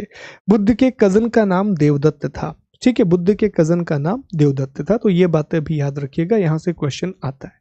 अब गौतम बुद्ध की जो मृत्यु है, इसे महापरिनिर्वाण कहा जाता है। गौतम बुद्ध की जो डेथ है, इसे महापरिनिर्वाण कहा जाता है। तो उनकी जो मृत्यु है, डेथ है, ये 483 BC 483 ईसा पूर्व में हुई थी। ये मृत्यु भी वैशाख पूर्णिमा के दिन हुई। कुशीनारा, देवरिया, उत्तर प्रदेश में, मल्ल गणराज्य में यह आता था। हिरण्यवती नदी के पास मल्ल शासकों ने बहुत अच्छे तरीके से इनका अंतिम संस्कार किया। मृत्यु का कारण था पावा में चुंद द्वारा अर्पित किया गया भोजन से उत्पन्न पेचिस। इन्हें पेचिस की बीमारी हो गई थी। बेसिकली इनकी डेथ इसलिए हुई थी क्योंकि इनको पेचिस हो गया था, ठीक है, इनको पेचिस की प्रॉब्लम हो गई थी, डायसेंट्री हो गया था, इसलिए इनकी डेथ हुई थी। और जब इनकी मृत्यु हुई तो इस समय इनकी जो मुद्रा है वो है रिक्लाइनिंग पोस्चर। इस समय इनकी जो मुद्रा है वो है शयन मुद्रा। इस समय इनकी जो मुद्रा है वो है शयन मुद्रा, ठीक है। जब इनकी डेथ होती है तो उस समय इनकी जो मुद्रा है वो है शयन मुद्रा। याद रखिएगा, यहां से सवाल बनता है, यहां से क्वेश्चन बनता है, ठीक है, यहां से सवाल बनता है, यहां से क्वेश्चन बनता है। तो अब हमें क्या याद रखना है सर? हमें इतना याद रखना है कि गौतम बुद्ध ने किस लैंग्वेज का प्रयोग किया था? पाली लैंग्वेज का प्रयोग किया था। गौतम बुद्ध ने अपना पहला उपदेश कहां पर दिया? तो गौतम बुद्ध ने अपना पहला उपदेश जो दिया था वो सारनाथ में दिया था। गौतम बुद्ध ने सबसे ज्यादा उपदेश कहां पर दिए हैं? श्रावस्ती में दिए हैं। गौतम बुद्ध के प्रिय शिष्य का नाम क्या था? आनंद। आनंद की रिक्वेस्ट पर ही गौतम बुद्ध ने अपना जो यूनियन बनाया था, संघ बनाया था, उसमें महिलाओं को प्रवेश दिया था। और पहली महिला जो गौतम बुद्ध के संघ में आई थी, पहली विमेन जो गौतम बुद्ध के यूनियन में आई थी, उनका नाम था प्रजापति गौतमी। उनका नाम था प्रजापति गौतमी। गौतम बुद्ध के टेम्पररी जो थे वो बिंबिसार थे, चंड प्रद्योत थे, प्रसेनजीत थे, अजातशत्रु थे, उदयन थे, ये सब के सब इनके टेम्पररी कंटेम्पररी रहे हैं, ये सब इनके समकालीन रहे हैं। ठीक है, अजातशत्रु के शासन के 7th और 8th ईयर में डेथ होती है गौतम बुद्ध की। ठीक, ये बातें याद रखना। फिर गौतम बुद्ध की मृत्यु को क्या कहा जाता है? तो जब गौतम बुद्ध की डेथ हुई तो इसे कहा जाता है महापरिनिर्वाण। गौतम बुद्ध की मृत्यु को महापरिनिर्वाण कहा जाता है। कहां पर हुआ? कुशीनारा। कुशीनारा कहाँ आता है? उत्तर प्रदेश में। किसकी कैपिटल थी? मल्ल की कैपिटल थी। उस समय इनकी मुद्रा क्या थी? पोस्चर क्या था? तो लेटने वाली मुद्रा थी, एक रिक्लाइनिंग पोस्चर था। ठीक, अब गौतम बुद्ध के लाइफ का हर एक इवेंट अलग अलग तरीके से शो किया जाता है। जैसे जब इनका जन्म हुआ, बर्थ हुआ, तो उसे कमल के द्वारा रिप्रेजेंट किया गया। जब इन्होंने अपना गृह त्याग किया, जिसे हम महाभिनिष्क्रमण बोलते हैं, तो उसको घोड़े के द्वारा रिप्रेजेंट किया गया। जब इन्हें ज्ञान मिला, निर्वाण मिला, तो उसे पीपल या बोधि वृक्ष के द्वारा रिप्रेजेंट किया गया। जब इन्होंने अपना पहला उपदेश दिया तो इसे चक्र के द्वारा रिप्रेजेंट किया गया, और जब इनकी मृत्यु हुई, महापरिनिर्वाण, तो इसे स्तूप के द्वारा रिप्रेजेंट किया गया। बेसिकली जो स्तूप होते हैं ना, ये आप स्तूप देख रहे हो, तो स्तूप में बुद्धिज्म के जो बहुत बड़े बड़े साधु संत हुए हैं, बुद्धिज्म के जो बहुत प्रोमिनेंट टीचर्स हुए हैं ना, उनके रिमेन्स को रखा जाता है। या तो उनके अवशेषों को रख देंगे, या फिर उनसे जुड़ी हुई किसी भी चीज को वहां पर रख देंगे। ठीक है, जैसे मान लीजिए कि गौतम बुद्ध है, तो या तो गौतम बुद्ध के शरीर के अवशेषों को रख देंगे, उनके बॉडी के रिमेन्स को रख देंगे, या फिर उन्होंने जिन वस्तुओं का उपयोग किया है, उन्होंने जिस प्रकार जो भी आइटम्स उन्होंने यूज किए हैं, उनकी चप्पल हो सकती है, उनकी कंघी हो सकती है, कपड़े हो सकते हैं, इनको रख देंगे। तो स्तूपा डिमाइस को रिप्रेजेंट करता है, स्तूपा जो है वो महापरिनिर्वाण को दिखाता है। ये सारी चीजें याद रखना, बिकॉज यहां से क्वेश्चन बहुत ज्यादा आते हैं, यहां से प्रश्न बहुत ज्यादा आते हैं। ठीक, चलो आखिरी टॉपिक पर आते हैं बुद्धिज्म के, और हम बुद्धिज्म के प्रिंसिपल्स के बारे में बात करेंगे। हम बौद्ध धर्म के सिद्धांतों के बारे में पढ़ेंगे। देखो, गौतम बुद्ध ने यह माना कि पूरी दुनिया में दुख है, पूरी की पूरी दुनिया, the world is full of suffering, the world is full of suffering. और ये इसलिए है क्योंकि हमें अज्ञान है। थोड़ा इसको ना अलग तरीके से समझते हैं, बाद में यहां देखेंगे। तो गौतम बुद्ध से पूछा गया कि सर आपको नॉलेज मिला है, तो क्या नॉलेज मिला है? तो गौतम बुद्ध ने सबसे पहली बात यह बताई कि ये जो हमारी पूरी की पूरी दुनिया है, ये जो हमारा पूरा का पूरा वर्ल्ड है, ये दुख से भरा हुआ है। It is full of suffering. तो उनसे पूछा गया कि अच्छा इसका कारण क्या है? तो उन्हें बताया कि इसका जो कारण है, इसका जो रीजन है, वो है अज्ञान, वो है इग्नोरेंस, वो है इग्नोरेंस। इसका जो कारण है वो है अज्ञान, अर्थात इग्नोरेंस। और इग्नोरेंस की वजह से इच्छा आती है, इग्नोरेंस की वजह से डिजायर आती है, और इसी इच्छा की वजह से दुख उत्पन्न होता है, इसी की वजह से सफरिंग आती है ना। अगर आप भी सोचो, हमारे जीवन में जितने भी दुख आप महसूस कर रहे हो, अपनी लाइफ में जितने भी दुख आप महसूस कर रहे हो, वो क्यों है? इच्छा की वजह से है। जैसे मान लीजिए कि मेरी इच्छा है कि भाई मुझे एक बहुत अच्छा घर बनाना है, तब उस घर बनाने के लिए मुझे बहुत ज़्यादा मेहनत करनी पड़ेगी, बहुत ही ज़्यादा मेहनत करनी पड़ेगी। तो वो भी क्या है? इच्छा है घर बनाने की, उसके लिए जो मेहनत कर रहा हूँ, दिन रात लगा हुआ हूँ। ठीक है, अब दुख तो हो रहा है, लेकिन भाई उस इच्छा की पूर्ति करना है। आपने भी कोई इच्छा रखी है कि भाई चलो हमें सिलेक्शन लेना है आगे जा करके। अब अगर सिलेक्शन लेना है तो उसके लिए भी मेहनत करना पड़ेगा, अपने कंफर्ट जोन से बाहर आना पड़ेगा, बहुत सारी क्लासेस देखना है, बहुत सारे कंटेंट को रिवाइज करना पड़ेगा, क्योंकि आपकी इच्छा है ना, इसलिए। तो गौतम बुद्ध ने यह बताया कि अज्ञान होता है, इग्नोरेंस होता है, इग्नोरेंस की वजह से डिजायर अर्थात इच्छाएं आती हैं, और जब तक व्यक्ति में इच्छाएं रहेंगी, जब तक डिजायर रहेगा, तब तक उसे दुख महसूस होगा, तब तक उसे सॉरो फील होगा। तो आप कह सकते हैं कि बुद्धिज्म में जो मूल कारण बताया गया है वो अज्ञान और इच्छा को बताया गया है, कि दुनिया दुखों से भरी हुई है और दुखों का मूल कारण है अज्ञान और इच्छा। World is full of suffering, और सफरिंग के दो ही रीजन हैं, एक है डिजायर और एक है दूसरा है इग्नोरेंस।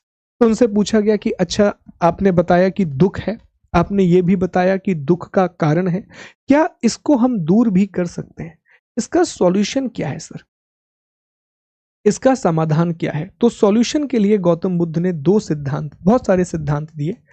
एक उन्होंने त्रिरत्न का कंसेप्ट दिया, जिसे हम थ्री ज्वेल्स ऑफ बुद्धिज्म बोलते हैं, जिसे हम थ्री ज्वेल्स ऑफ बुद्धिज्म बोलते हैं। और दूसरा उन्होंने अष्टांगिक मार्ग की बात करी। दूसरा उन्होंने अष्टांगिक मार्ग की बात करी, एट फोल्ड पाथ की बात करी, अष्टांगिक मार्ग या एट फोल्ड पाथ की बात करी। ठीक है, अष्टांगिक मार्ग या एट फोल्ड पाथ के बारे में बताया। और भी उन्होंने सिद्धांत दिए, पर बुद्धिज्म के सबसे इंपॉर्टेंट प्रिंसिपल यही है। एक है त्रिरत्न और दूसरा है अष्टांगिक मार्ग। एक है थ्री ज्वेल्स और दूसरा है एट फोल्ड पाथ। याद रखिएगा, यहीं से क्वेश्चन बनता है। अब क्या है जी, आओ थोड़ा सा और डिटेल में समझते हैं।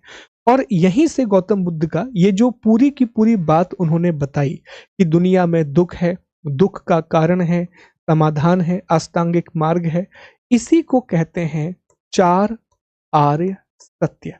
इसी को कहा जाता है चार आर्य सत्य। इंग्लिश में इन्हीं को बोलते हैं four Nobel truth, four Nobel truth.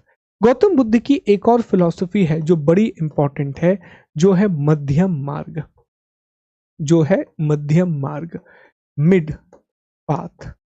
देखो मध्यम मार्ग क्या कहता है, it's a beautiful philosophy of Buddhism. Buddhism दुनिया के सबसे प्रैक्टिकल और अच्छे रिलीजन्स में से एक है। गौतम बुद्ध ने कहा कि हमें कभी भी एक्सट्रीम काम नहीं करने चाहिए, किसी भी चीज को लेकर के हमें एक्सट्रीम नहीं होना चाहिए। ठीक है, बहुत ज्यादा नहीं, बहुत कम नहीं, हर चीज संतुलित होना चाहिए, हर चीज बैलेंस्ड होना चाहिए।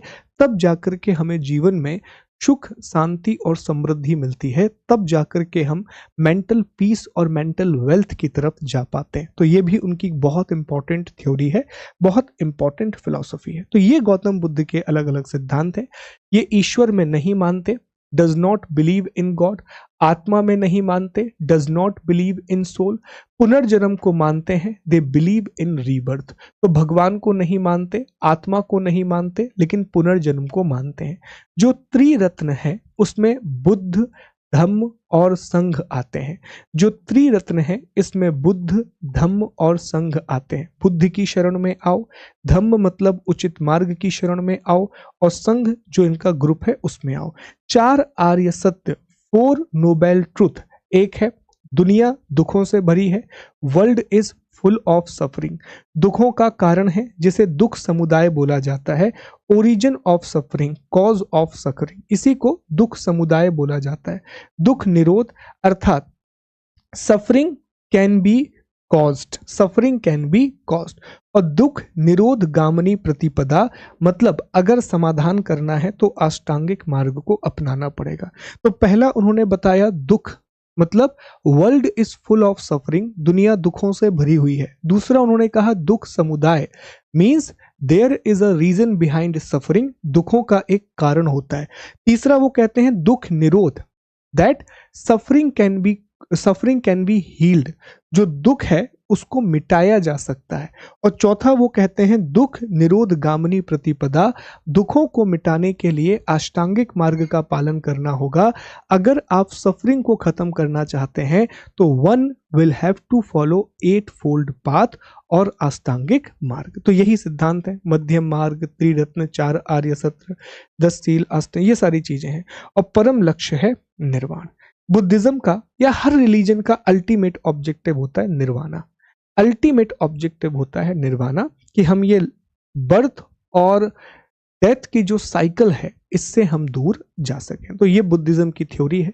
यहां पर हमने डिटेल में भी दिया है और कुछ बातें लिखी हैं, जैसे क्षणिकवाद और अनित्यवाद का सिद्धांत होता है।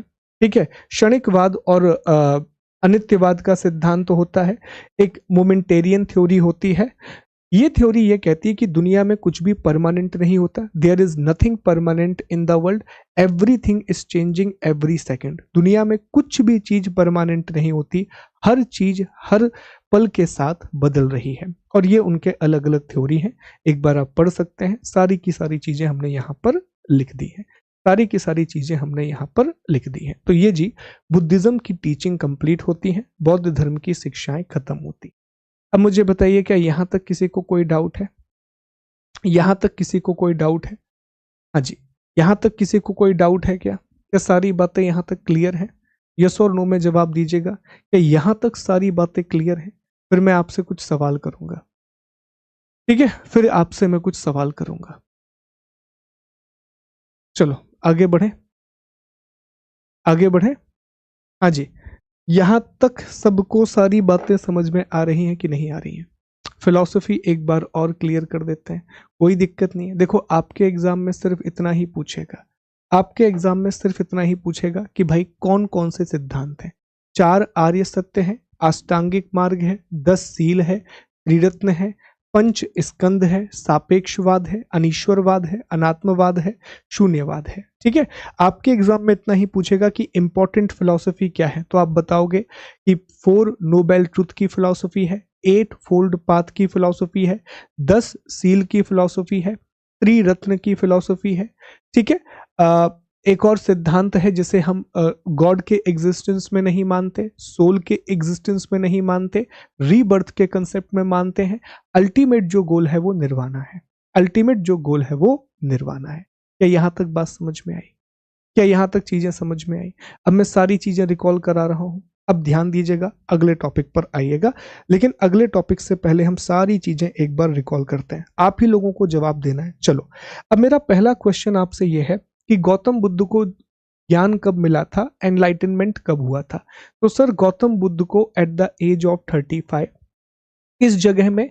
बोध गया में। किस नदी के किनारे?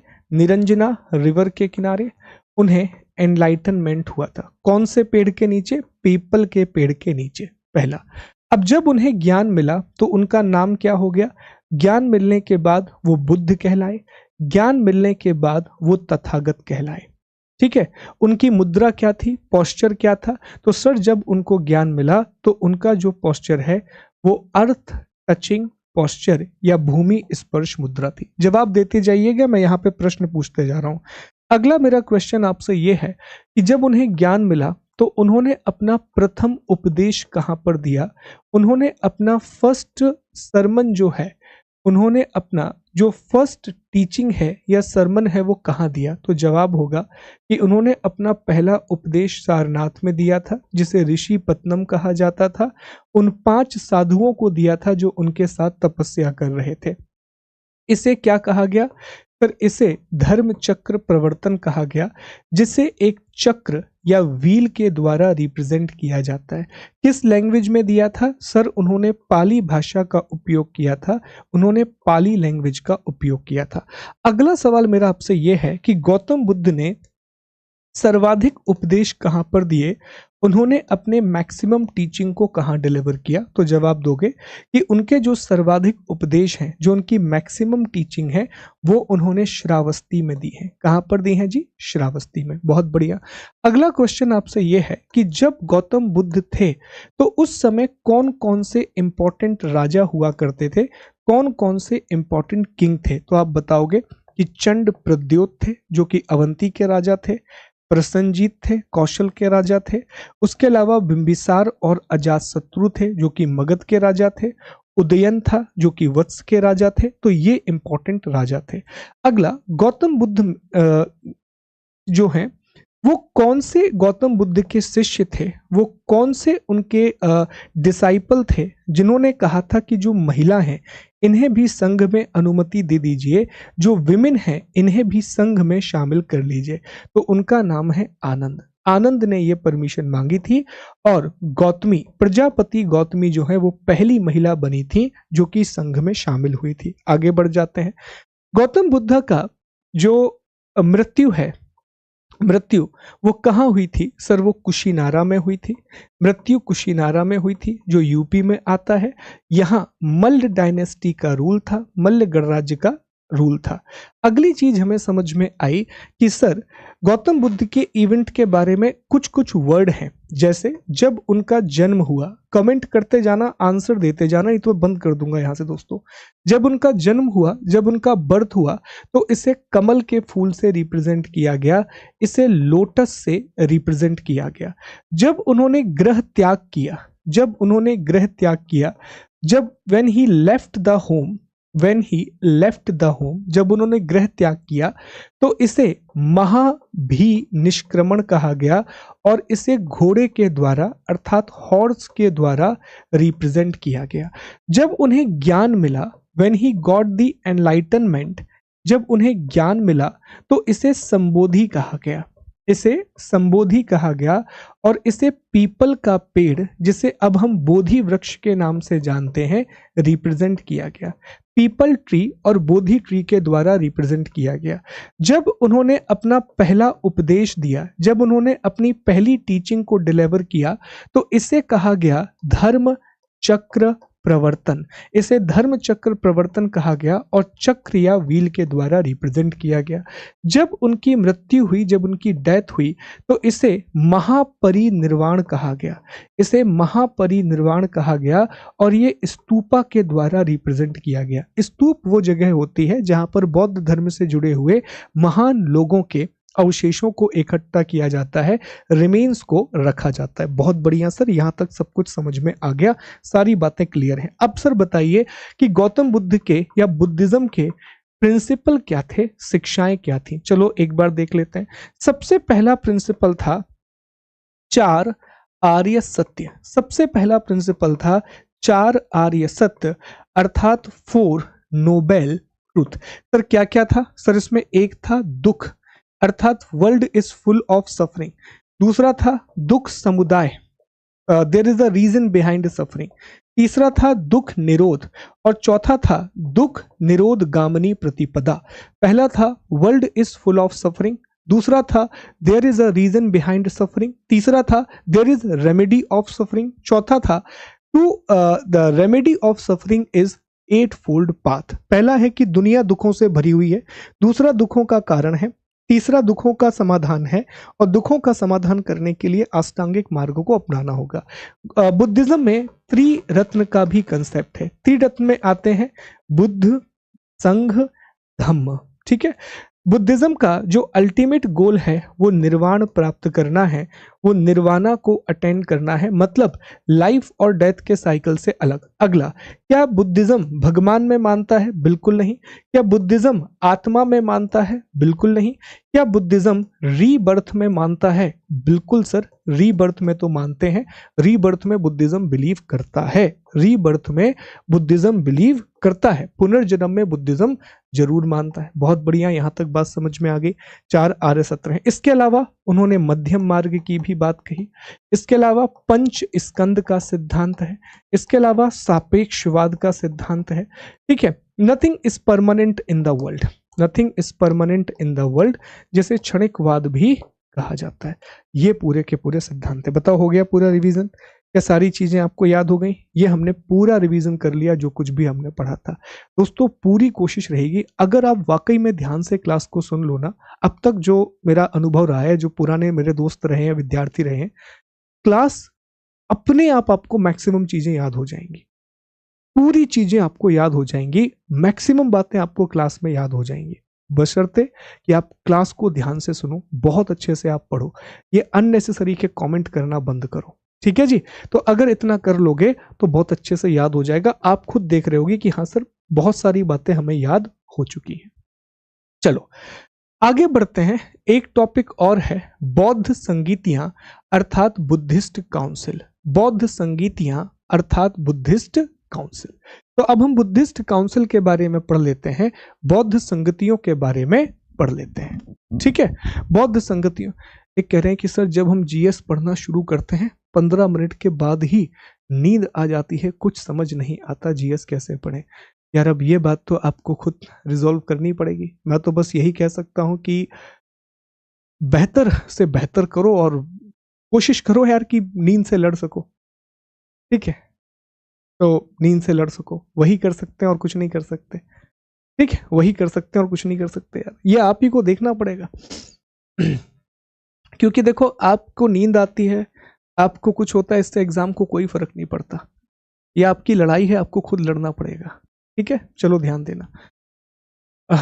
देखते हैं, अब हम बौद्ध संगतियों की बात कर रहे हैं। मैं दोबारा से आपके कमेंट मिनिमाइज कर रहा हूं, फिर बाद में वापस से आपके कमेंट ले लेंगे। अब देखो, अगले टॉपिक पर आते हैं। अगला जो है बौद्ध संगीतियां की बात करते हैं, बुद्धिस्ट काउंसिल की बात करते हैं। तो ये बुद्धिस्ट काउंसिल क्या थी, पहले यहां से शुरू करते हैं। बुद्धिस्ट काउंसिल का मतलब यह था, कहानी यहां से शुरू होती है कि जब गौतम बुद्ध की डेथ हो गई, जब भगवान बुद्ध की मृत्यु हो गई, तो उसके बाद बहुत सारे क्वेश्चन निकल करके आने लगे कि अब हम बुद्धिज्म को आगे कैसे बढ़ाएंगे, अब हम बुद्धिज्म को प्रमोट कैसे करेंगे, उसका आगे का रास्ता क्या होगा, क्या उसके रूल होंगे। इन्हीं बातों को लेकर के बुद्धिस्ट काउंसिल को ऑर्गेनाइज किया जाता था, इन्हीं बातों को लेकर के बौद्ध संगीतियों का आयोजन किया जाता था। याद रखिए, अगर कोई भी आपसे पूछे कि बौद्ध संगीति क्या थी, बुद्धिस्ट काउंसिल क्या थी, तो बहुत सीधी सी भाषा में आप बताओगे कि देखो, बौद्ध धर्म आगे कैसे बढ़ेगा, बुद्धिज्म आगे कैसे आएगा, इस बात को डिसाइड करने के लिए बुद्धिस्ट काउंसिल को ऑर्गेनाइज किया जाता था, बौद्ध संगीतियों का आयोजन किया जाता था। तो ऐसी 4 बौद्ध संगतियां हुई हैं, ऐसी 4 बुद्धिस्ट काउंसिल हुई हैं, ऐसी 4 बौद्ध संगतियां हुई हैं, ऐसी 4 बुद्धिस्ट काउंसिल हुई हैं। सबसे पहली जो बौद्ध संगति हुई, ये राजगृह में सप्तपर्णी गुफा में आयोजित की गई। उस समय राजा अजातशत्रु था, इसके जो अध्यक्ष हैं वो महाकश्यप बने, और इसी में सुत्त पिटक और विनय पिटक को कंपाइल किया गया। याद रखिएगा, बुद्धिज्म में, हालांकि ये बात हम कल पढ़ेंगे, बुद्धिज्म में त्रिपिटक का कंसेप्ट है। बुद्धिज्म में त्रिपिटक का कंसेप्ट है, जिसमें सुक्त पिटक, विनय पिटक और अभिधम्म पिटक आता है। सुक्त पिटक, विनय पिटक और अभिधम्म पिटक आता है। तो सुक्त पिटक और विनय पिटक को फर्स्ट बुद्धिस्ट काउंसिल, प्रथम बौद्ध संगति के समय कंपाइल किया गया था। अब सवाल क्या पूछता है, पहली बौद्ध संगति फर्स्ट बुद्धिस्ट काउंसिल कहां पर हुई? राजगृह। राजा कौन था? अजातशत्रु। अध्यक्ष कौन थे? महाकश्यप। क्या किया गया? सुक्त पिटक और विनय पिटक को कंपाइल किया गया। अगला है द्वितीय बौद्ध संगति, सेकंड बुद्धिस्ट काउंसिल। ये वैशाली में हुई थी, ये वैशाली में हुई थी। और अब शिशुनाग वंश का राजा कालाशोक है। अजातशत्रु की मृत्यु हो गई है, अजातशत्रु की डेथ हो गई है, इवन पूरी हर्यंका डायनेस्टी खत्म हो चुकी है। शिशुनाग ने शिशुनाग डायनेस्टी को स्टैब्लिश कर दिया है और कालाशोक अगला राजा बन चुका है। अध्यक्ष सुबुकामी थे, अध्यक्ष सुबुकामी थे। और यहां बुद्धिज्म स्थावर और महासांघिक में डिवाइड हो गया। तो ये बुद्धिज्म का पहला पार्टीशन यहां था। बुद्धिज्म 2 भागों में बट गया, एक स्थविर और एक महासांघिक। स्थविर और महासांघिक। जो थर्ड बुद्धिस्ट काउंसिल है, जो तीसरी बौद्ध संगति है, ये पाटलिपुत्र में आयोजित की गई। It was organised in the Pataliputra. यह इस समय अशोक, अब बहुत बाद में की जाएगी, अशोक राजा है। अध्यक्ष बने मोगली पुत्र तिस्स और अभिधम्म पिटक का संकलन किया गया। अभिधम्म पिटक जो है वो ओनली बुद्धिस्ट पिटक है जिसमें संस्कृत का यूज किया गया है। सुक्त पिटक और विनय पिटक में संस्कृत का यूज नहीं है, वहां पाली का ही यूज है, पाली प्राकृत का यूज है। लेकिन जो अभिधम्म पिटक है उसमें कुछ हिस्सों में संस्कृत का यूज किया गया है, कुछ पार्ट में संस्कृत का यूज भी किया गया है। और जो चौथी बौद्ध संगति है, फोर्थ बुद्धिस्ट काउंसिल है, ये कश्मीर कुंडलवन में हुई। इस समय कुषाण राजा कनिष्क का शासन था, कुषाण किंग कनिष्का का रूल था। इसके अध्यक्ष वसुमित्र थे, उपाध्यक्ष अश्वघोष थे। और यहाँ पर बुद्धिज्म हीनयान और महायान में बट गया और बौद्ध धर्म में संस्कृत को अपना लिया गया। ठीक है, फोर्थ बुद्धिस्ट काउंसिल जो है ये कश्मीर के कुंडलवन में होती है।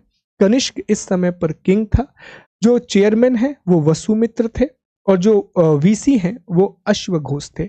और यहीं पर बुद्धिज्म हीनयान और महायान में डिवाइड हो गया और संस्कृत को अडॉप्ट किया गया, और संस्कृत को अडॉप्ट किया गया। चलो अब ये याद करने की कोशिश करते हैं। एक बार मैं आपको याद करवा देता हूं क्योंकि बहुत इंपॉर्टेंट है, क्वेश्चन यहां से बहुत बनते हैं। पहले बेसिक याद करते हैं। सबसे पहले हम याद करते हैं राजा। हमने यहाँ लिख लिया 1, यहाँ हमने लिखा जी 2, यहाँ लिखा 3 और यहाँ लिखा 4। सबसे पहले हमें किंग याद करना है। चलो जी बताओ कौन है किंग। पहले में किंग कौन है, दूसरे में कौन है, तीसरे में कौन है और चौथे में। अब कमेंट करो आप लोग। पर पहले में जो किंग है वो है अजात शत्रु। पहले में जो किंग है वो है अजात शत्रु। दूसरे में जो किंग है वो है काला शोक। तीसरे में जो किंग है वो है ग्रेट अशोक और चौथे में जो किंग है वो है कनिष्क। चलो अब याद करते हैं कि कौन सी जगह पर आयोजित हुई। अब प्लेस को याद करते हैं कि किस जगह पर कौन सी काउंसिल को ऑर्गेनाइज किया गया। पर पहला वाला तो राजगृह में हुआ, दूसरा वाला जो है ये वैशाली में हुआ, क्योंकि याद करो शिशुनाग ने वैशाली को कैपिटल बनाया था। याद है, शिशुनाग ने वैशाली को कैपिटल बनाया था। तीसरा वाला पाटलिपुत्र में हुआ और चौथा वाला जो है ये कुंडलवन में हुआ। कुंडलवन कश्मीर में हुआ। चलिए सर ये भी याद हो गया। अब याद करते हैं चेयरमैन। ऐसे ही याद रखना, कभी नहीं भूलोगे। अगर चारों को ऐसे कंपेयर करके याद करोगे कभी नहीं भूलोगे। अब चेयरमैन याद करते हैं, ठीक है। अब चेयरमैन को याद करते हैं। तो याद करो जो पहला वाला काउंसिल था यहां शुरुआत होती है महाकश्यप। यहां शुरुआत होती है महाकश्यप से, ठीक है। दूसरे वाले में सुबुकामी, सुबुकामी। तीसरे वाले में मोगली, मोगली पुत्र और चौथे वाले में वसुदेव या वसुबंत, ठीक है। और अश्वघोष जो है वो उपाध्यक्ष थे। अश्वघोष जो है वो उपाध्यक्ष थे, वो वीसी थे, ठीक है। चेयरमैन वसुमित्र थे, चेयरमैन जो है वो वसुमित्र थे और उपाध्यक्ष जो है वीसी वो अश्वघोष थे। अब किसमें क्या हुआ वो याद करते हैं। जो इंपॉर्टेंट है बस वो याद रखना है, किसमें क्या हुआ वो याद करते हैं। पर पहले वाले में सूक्त पिटक और विनय पिटक को कंपाइल किया। दूसरे में स्थावर और महासंघिक का डिवीजन हो गया। तीसरे में अभिधम्म पिटक और चौथे में सर बुद्धिज्म हीनयान और महायान में बट गया। इसमें हीनयान और महायान में डिवाइड हो गया। हीनयान बुद्धिज्म की ओरिजिनल टीचिंग्स को मानते हैं, हीनयान बौद्ध धर्म की मूल शिक्षाओं को मानते हैं, लेकिन जो महायान है वो मूर्ति में विश्वास करते हैं, वो बोधिसत्व में विश्वास करते हैं। और जो महायान है वो बहुत आगे बढ़ा। इवन इंडिया में एक बहुत बड़ा यूनिवर्सिटी खोला गया जिसका नाम है नालंदा विश्वविद्यालय। कुमार गुप्त ने शुरू किया था बिहार में। और जो नालंदा विश्वविद्यालय है इसे ऑक्सफोर्ड ऑफ महायान कहा जाता है। इसे ऑक्सफोर्ड ऑफ महायान कहा जाता है। ऑक्सफोर्ड ऑफ महायान कहा जाता है, ठीक है। Oxford of Mahayana. तो ये हो गई जी 4 बौद्ध संगतियां, 4 बुद्धिस्ट काउंसिल। अब बताओ यहां तक किसी को कोई डाउट है? क्या सारी बातें समझ में आ रही हैं? कोई दिक्कत यहां तक किसी को? कोई दिक्कत?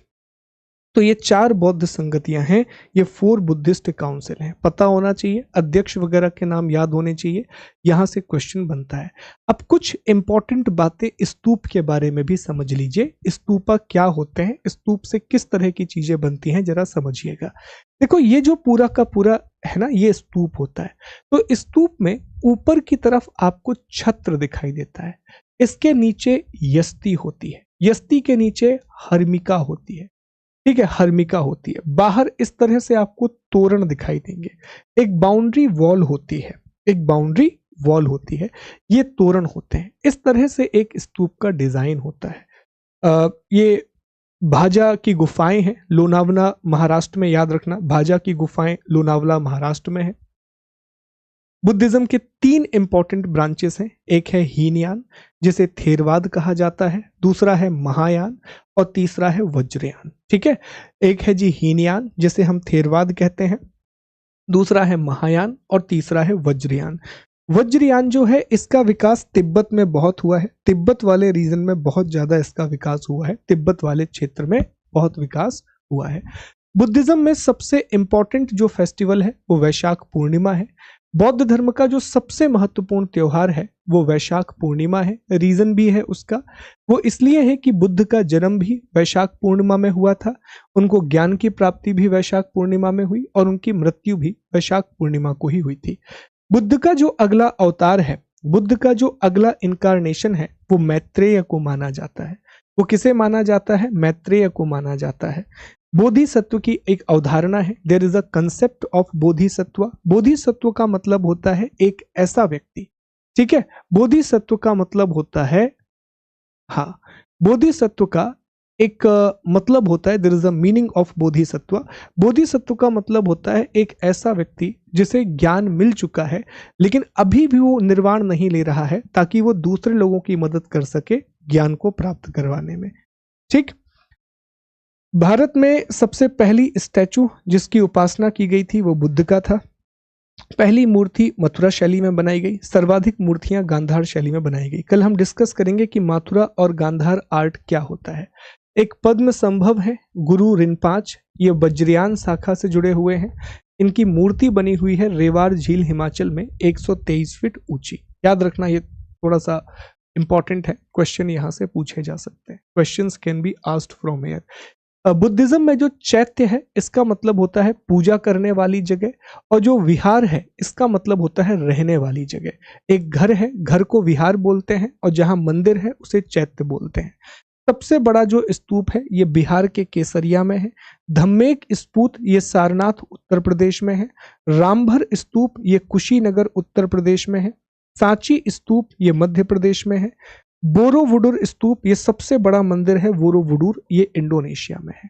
ये इंडोनेशिया में है। नालंदा यूनिवर्सिटी है जो कि महायान से जुड़ी हुई है। विक्रमशिला धर्मपाल ने बनवाया था, ये कुमारगुप्त ने बनवाया था। ओदंतपुरी बिहार में है, ठीक है, ओदंतपुरी बिहार में है। तो ये सारी बातें याद रखना बुद्धिज्म के बारे में, this is very very important. ये धम्मेक स्तूपा है जो कि सारनाथ उत्तर प्रदेश में है। यहाँ पर आप देखें भरहूत स्तूप है जो कि मध्य प्रदेश के सतना में है। ये लोमास ऋषि की गुफाएं हैं जो कि बराबर हिल्स बिहार वाला जो रीजन है वहां पर है, लोमास ऋषि की गुफाएं। ये सब याद रखना। ये दुनिया का सबसे बड़ा बौद्ध मंदिर है बोरोबुदुर, जो कि इंडोनेशिया में आता है। इंडोनेशिया में है ये बोरोबुदुर टेम्पल। ये केसरिया स्तूप है जो कि बिहार में है। ये पिपर हवा स्तूप है जो सिद्धार्थ नगर यूपी में है। ये धर्मजय का स्तूप है जो कि सारनाथ में आता है। ये कुशीनगर के में एक स्तूप है। तो ये अलग अलग स्तूप हैं, ये डिफरेंट डिफरेंट स्तूप हमें देखने के लिए मिलते हैं।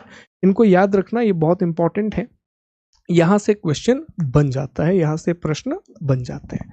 चलो 5 मिनट का 2 मिनट का ब्रेक लेते हैं, फिर हम जैन धर्म के बारे में पढ़ेंगे, फिर हम जैनिज्म के बारे में बात करेंगे। ठीक है जी, जस्ट 2-3 मिनट का ब्रेक लेते हैं, फिर हम जैन धर्म के बारे में पढ़ेंगे, जैनिज्म के बारे में हम बात करेंगे।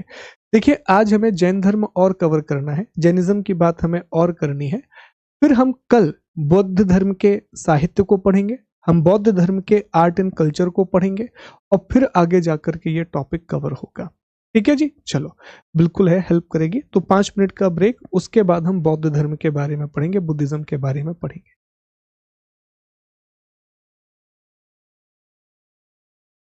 आप क्वेश्चन लगाओ, क्वेश्चन लगाओ, काम बन जाएगा।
चलिए दोस्तों, अगले हिस्से पर आते हैं, नेक्स्ट पार्ट पर आते हैं, और अब हम बात करेंगे जैन धर्म के बारे में।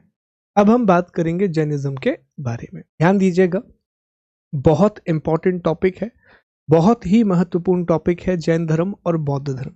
बुद्धिज्म में सिर्फ लिटरेचर रह गया है, जैनिज्म में भी लिटरेचर रह जाएगा, और आर्ट एंड कल्चर जो हम कल या परसों जब हम मौर्यंस के बारे में पढ़ेंगे तब हम पहले आर्ट एंड कल्चर को कवर कर लेंगे, फिर आगे बढ़ेंगे। ठीक है, चलो ध्यान दो। अब हम जैनिज्म के बारे में बात करते हैं, जैन धर्म के बारे में बात करते हैं।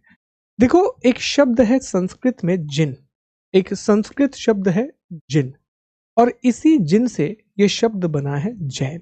जो जिन शब्द है वहां से जैन शब्द बना है। इसका मतलब होता है विजेता, अर्थात इंद्रियों पर विजय प्राप्त करने वाला, victor, one who conquers the senses. इंद्रियों पर विजय प्राप्त करने वाला, जो अपनी इंद्रियों पर विजय प्राप्त कर चुका है, जो अपने सेंसेस पर विजय प्राप्त कर चुका है ना। जो हमारे सेंसेस होते हैं, नाक, कान, आंख, इसी से हमारी इच्छाएं उत्पन्न होती हैं, इसी से हमारी डिजायर आती हैं। तो ऐसा व्यक्ति जिन्होंने इन सब पे कंट्रोल कर लिया है, उसी को हमने जिन कहा या जैन कहा। कैवल्य एक कंसेप्ट होता है। कैवल्य का मतलब होता है पूर्ण ज्ञान, अर्थात कंप्लीट नॉलेज। निग्रंथ का मतलब है एक ऐसा व्यक्ति जो सांसारिक बंधनों से मुक्त हो चुका है, liberation from the worldly bondage. ठीक, जैन धर्म में 24 तीर्थंकर का कंसेप्ट है। There is a concept of 24 Tirthankara in the Jainism. 24 तीर्थंकर हैं, 24 महान गुरु जैन धर्म में हैं। तो इसमें सबसे पहले आते हैं जी भगवान ऋषभदेव। भगवान ऋषभदेव। तो जैन धर्म में तीर्थंकरों की संख्या कितनी है? तो जैनिज्म में जो तीर्थंकर हैं उनकी संख्या है 24। तीर्थंकर कौन है? जैन धर्म के सबसे महान गुरु, सबसे महान गुरु जो दुनिया को रास्ता दिखाते हैं कि कैसे हमें सांसारिक बंधनों से मुक्त होना है, कैसे हमें वर्ल्डली अफेयर से दूर जाना है। अब प्रमुख तीर्थंकरों में सबसे पहला नाम आता है भगवान ऋषभदेव का, लॉर्ड ऋषभदेव का, जिन्हें भगवान ऋषभनाथ के नाम से भी जाना जाता है। इन्हें आदिनाथ भी कहा जाता है और इन्हें वृषभनाथ भी कहा जाता है। ये जैन धर्म के संस्थापक हैं और पहले तीर्थंकर हैं। He is first Tirthankara and founder of Jainism. इनका जो चिन्ह है, हर तीर्थंकर का एक चिन्ह होता है, हर तीर्थंकर का एक सिंबल होता है। इनका जो सिंबल है वो है सांड, अर्थात बुल। इनका जन्म अयोध्या में हुआ था। इनका बर्थ प्लेस अयोध्या, सरयू नदी के किनारे। 23वें जो तीर्थंकर हैं, 23rd जो तीर्थंकर हैं, वो है भगवान पार्श्वनाथ। भगवान पार्श्वनाथ, इनका जन्म काशी में हुआ था। इनके पिता अश्वसेन थे और इनका जो चिन्ह है वो सर्प था। इनका जो चिन्ह है वो सर्प था। इन्हें बनारस में ज्ञान की प्राप्ति हुई थी। इनका जो एनलाइटनमेंट हुआ था वो बनारस में हुआ था। और इनके जो डिमाइस है, इनकी जो मृत्यु है, वो सम्मेद शिखर झारखंड में हुई थी। सम्मेद शिखर झारखंड में हुई थी। इन्होंने 4 इंपॉर्टेंट बातें बताई थी: अहिंसा, सत्य, अस्तेय और अपरिग्रह। थोड़ा सा इस बारे में जरा समझने की कोशिश करते हैं, इस बारे में जानने की कोशिश करते हैं। देखो, जब भी आप जैनिज्म की बात करते हो, जब भी आप जैनिज्म की बात करते हो, तो जैन धर्म में पंच महाव्रत का कंसेप्ट है। जैनिज्म में पंच महाव्रत का कंसेप्ट है। पंच महाव्रत का कंसेप्ट है। और इन पंच महाव्रतों में कौन कौन आता है? तो इसमें सत्य आता है, इसमें अहिंसा आता है, इसमें अस्तेय आता है और इसमें अपरिग्रह आता है। इंग्लिश में भी यही वर्ड होते हैं, अपरिग्रह। और इसमें ब्रह्मचर्य आता है, और इसमें ब्रह्मचर्य आता है। इसी को हम पंच महाव्रत बोलते हैं। इसी को हम पंच महाव्रत बोलते हैं दोस्तों। इसमें इंटरेस्टिंग बात यह है कि शुरुआत के ये जो 4 हैं, ये जो स्टार्टिंग के 4 हैं ना, ये जो शुरुआत के 4 हैं, ये जैन धर्म के 23वें जो तीर्थंकर हुए, पार्श्वनाथ, उन्होंने दिए थे। और ये जो 24th है ब्रह्मचर्य, ये महावीर स्वामी ने दिया था।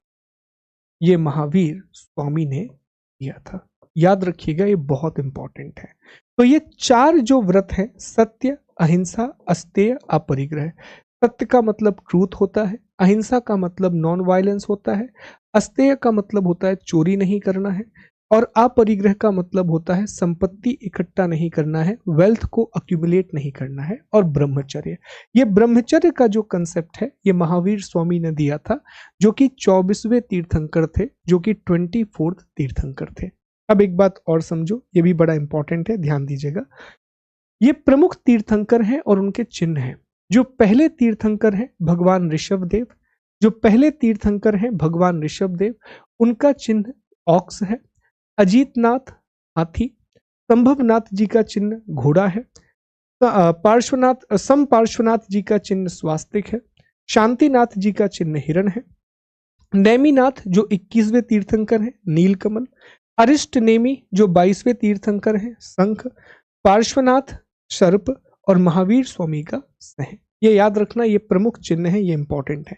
एक और बात याद रखना, 24 तीर्थंकरों में से 2 तीर्थंकर ऐसे हैं जिनकी चर्चा ऋग्वेद में भी की गई है। भगवान ऋषभदेव और भगवान अरिष्टनेमी की जो चर्चा है वो ऋग्वेद में भी की गई है। They are also mentioned in the Rigveda. ये क्वेश्चन भी पूछा जा सकता है कि किस किस तीर्थंकर के बारे में ऋग्वेद में जिक्र किया गया है, तो भगवान ऋषभदेव और भगवान अरिष्टनेमी का जो उल्लेख है वो ऋग्वेद में मिलता है। चलिए अब हम महावीर स्वामी के बारे में पढ़ते हैं। महावीर स्वामी का जो बचपन का नाम है, जो उनका मूल नाम है वो है वर्धमान। ठीक है, इनके जो बचपन का नाम है वो है वर्धमान। ये 24वें और आखिरी तीर्थंकर हैं। ये 24th और लास्ट तीर्थंकर हैं। इनका जन्म 540 बीसी में हुआ था, 540 बीसी में हुआ था, वैशाली के कुंडग्राम में।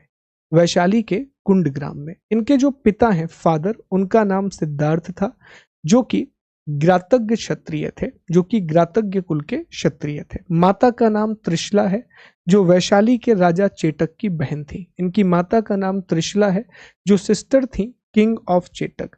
इनकी जो पत्नी है वाइफ, उनका नाम यशोदा था। यशोदा, उनसे उन्हें एक बेटी भी हुई थी, और बेटी का नाम अनुजा था, जिसे प्रियदर्शना भी कहा जाता है। और अनुजा की जो शादी है वो जमाली से हुई थी, और जमाली इनके शिष्य भी बने थे। ठीक है, इनका जो शादी है वो यशोदा से हुई थी, और ये एक बेटी हुई, बेटी का नाम अनुजा है। अनुजा को प्रियदर्शना भी कहते हैं, और प्रियदर्शना का जो विवाह है वो जमाली से हुआ था। 30 वर्ष की आयु में अपने भाई नंदीवर्धन से अनुमति लेने के बाद इन्होंने अपने घर का त्याग किया था। गौतम बुद्ध ने 29 वर्ष की आयु में घर छोड़ा था। महावीर स्वामी ने 30 वर्ष की आयु में घर छोड़ा है। At the age of 30 he left the house. उन्हें जो ज्ञान मिला, उनकी ज्ञान प्राप्ति को कैवल्य बोलते हैं।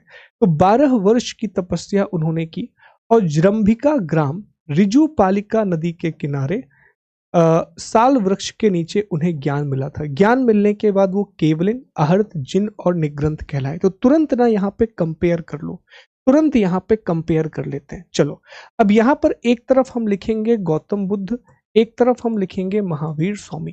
कंपेयर करते हैं बिल्कुल स्टार्टिंग से। सबसे पहला है जन्म, बर्थ। तो गौतम बुद्ध का जो जन्म है ये लुम्बिनी, नेपाल, कपिलवस्तु में हुआ था। इनका जो जन्म है ये वैशाली में हुआ है, वैशाली कुंडग्राम में। दूसरा हम ले लेते हैं कि पिता। तो गौतम बुद्ध के पिता का नाम शुद्धोदन है, और इनके जो पिता हैं इनका नाम सिद्धार्थ है। जो महावीर स्वामी है इनके पिता का नाम सिद्धार्थ है। जब भी कंफ्यूजिंग टॉपिक आए ऐसे कंपेयर किया करो। माता, तो गौतम बुद्ध की माता का नाम महामाया, और इनकी जो माता है वो है त्रिशला। इनकी जो माता है वो है त्रिशला। आगे चर्चा करते हैं। बचपन का नाम, तो इनके बचपन का नाम सिद्धार्थ था, इनका नाम वर्धमान था। ठीक है, इसके अलावा अगला जो आता है वो है पत्नी। तो गौतम बुद्ध की जो पत्नी है, गौतम बुद्ध की जो पत्नी है यशोधरा, और इनकी जो पत्नी है वो है यशोदा। ठीक है जी। फिर हम बच्चे की बात कर लेते हैं। तो उनका बेटा था राहुल, और इनकी बेटी है अनुजा। अनुजा, ठीक है। फिर हम बात कर लेते हैं घर कब छोड़ा। तो घर इन्होंने छोड़ा था एट द एज ऑफ 29, इन्होंने एट द एज ऑफ 30। यहां तक हो गया। इसके बाद कुछ और बातें ऐड करते हैं, कुछ और बातें ऐड करते हैं गौतम बुद्ध और महावीर स्वामी। इन्हें ज्ञान कहाँ मिला था? तो सर इन्हें ज्ञान मिला था बोध गया, बोध गया। इन्हें मिला है जृंभिक ग्राम, ठीक है। किस पेड़ के नीचे? सर ये पीपल पेड़ के नीचे, इन्हें शाल के पेड़ के नीचे, ठीक। यही चीजें निकल करके आती हैं, यहीं पर कंफ्यूजन होता है। तो जहां भी कंफ्यूजन हो ना, वहां ऐसी टेबल बना लो, ट्रस्ट में आपको चीजें याद हो जाएंगी, दिक्कत बिल्कुल नहीं जाएगी, चीजें आपको बढ़िया तरीके से याद हो जाएंगी। अगला देखते हैं। अब इनके उपदेश क्या थे? इन्होंने प्राकृत भाषा का यूज किया था, उन्होंने पाली का यूज किया था, इन्होंने प्राकृत का। इनके जो पहले शिष्य बने वो जामिल बने, जो कि उनके दामाद थे। पहली शिष्या चंपा बनी, जो पहली फीमेल डिसाइपल है वो चंपा बनी। और भिक्षुणी संघ की जो प्रधान थी महिला में, वो थी चंदना, ठीक है। इन्होंने 11 गणधरों में विभाजन किया था शिष्यों का। इन्होंने अपने डिसाइपल को 11 गणधर में डिवाइड किया था। इनके बाद चूंकि तीर्थंकर की परंपरा समाप्त हो गई, तीर्थंकर की परंपरा के बाद थेरा की परंपरा आई और थेरा बने आर्य सुधर्मा, ठीक है। थेरा बने आर्य सुधर्मा।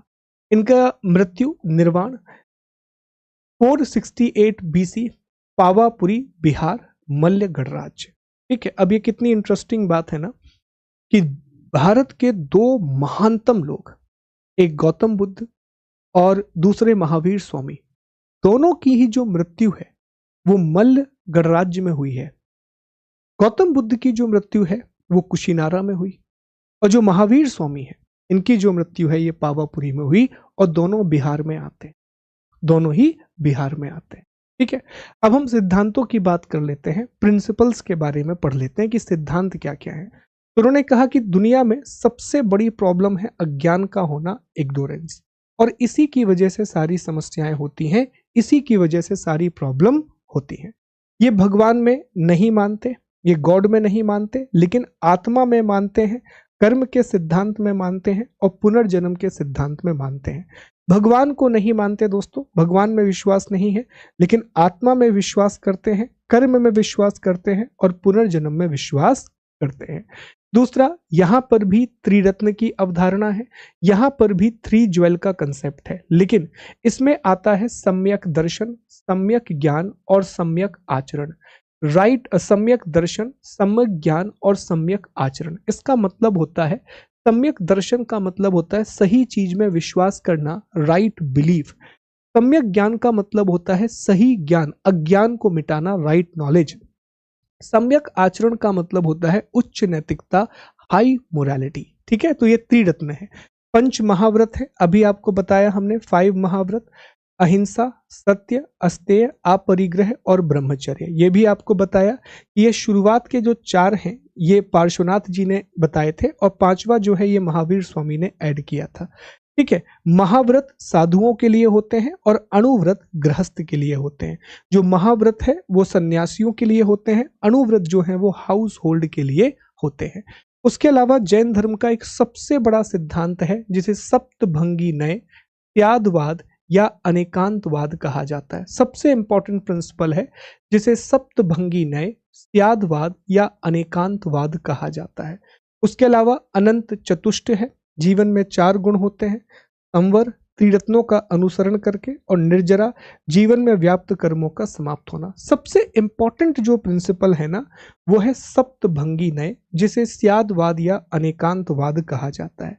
देखो ये प्रिंसिपल ये कहता है दुनिया में कोई भी एक परमानेंट ट्रूथ नहीं होता, हर चीज जिस तरीके से हम देखते हैं वही सच होती है। एक हाथी का एग्जाम्पल है कि एक व्यक्ति हाथी के कान देख रहा है तो उसके लिए हाथी कुछ अलग होगा, जो पूंछ देख रहा है उस वो हाथी को रस्सी भी समझ सकता है। एक ही चीज को हम किस तरीके से देख रहे हैं, एक कोई भी चीज दुनिया में सच नहीं होती, बहुत सारी सच्चाई होती है, बहुत सारे उसके पर्सपेक्टिव होते हैं, बस हम जिस रूप में देखते हैं हमें वही सच दिखाई देता है। ये सप्तभंगी नय, त्यागवाद या अनेकांतवाद का सिद्धांत कहता है, बहुत इंपॉर्टेंट है। जैनिज्म 2 भागों में बट गया। अराउंड 300 बीसी में मगध में 12 वर्षों का एक भीषण अकाल आया, एक बहुत सिवियर फ्यामिन आया मगध में। उसके बाद क्या होता है कि जो भद्रबाहु थे वो अपने समर्थकों को लेकर के कर्नाटक चले गए। और जो स्थूल भद्र थे वो मगध में ही रहे और यहां से दो अलग अलग भागों में डिवाइड हो गया। जो भद्रबाहु को फॉलो करते थे वो दिगंबर कहलाए और जो स्थूल भद्र के समर्थक थे वो श्वेतांबर कहलाए। भद्रबाहु के जो समर्थक थे ये महावीर स्वामी की ओरिजिनल टीचिंग्स को मानते हैं, ये वस्त्र धारण नहीं करते, जबकि जो श्वेतांबर हैं ये सफेद वस्त्रों को धारण करते हैं, इसलिए ये श्वेतांबर कहलाए। तो भद्रबाहु और स्थूल भद्र, भद्रबाहु के समर्थक दिगंबर कहलाए, स्थूल भद्र के जो समर्थक हैं वो श्वेतांबर कहलाए। दिगंबर 5 व्रतों का पालन करते हैं, श्वेतांबर 4 व्रतों का पालन करते हैं। याद रखिएगा, दिगंबर कहता है कि महिलाएं तीर्थंकर नहीं हो सकती, श्वेतांबर कहता है महिलाएं तीर्थंकर हो सकती हैं। दिगंबर कहता है कि महिलाएं मोक्ष प्राप्त नहीं कर सकती, श्वेतांबर कहता है महिलाएं भी मोक्ष प्राप्त कर सकती है। दिगंबर मानते हैं कि महावीर स्वामी ने विवाह नहीं किया, श्वेतांबर मानते हैं कि महावीर स्वामी ने विवाह किया। देखो कहानी कुछ ऐसी है कि आज जो हमें जैन धर्म की जानकारी मिलती है ये पूरी जानकारी हमें श्वेतांबर से मिलती है। जैन धर्म का जो साहित्य है, जैन धर्म का जो लिटरेचर है ना, जैन धर्म के साहित्य को आगम कहा जाता है। जैन धर्म के साहित्य को आगम कहा जाता है जिसमें 12 अंग और उपांग हैं। इसी का एक हिस्सा है आचरंग सूत्र, इसी का एक हिस्सा है भगवती व्याख्या प्रज्ञप्ति। ठीक है, इसमें 10 प्रकीर्ण है जो कि जैन भिक्षुओं के नियम है। इसमें अनुयोग द्वार सूत्र है जो कि जैन भिक्षुओं का आकरण है और जैन तीर्थंकरों की जीवनी है जो कि भद्रबाहु ने बनाई थी, कल्प सूत्र कहा जाता है। कल्प सूत्र में जितने भी जैन साधु हैं उन सब की जीवनी है, उन सब की बायोग्राफी है और इसे बनाया था भद्रबाहु ने। इसे किसने बनाया था? भद्रबाहु ने बनाया था।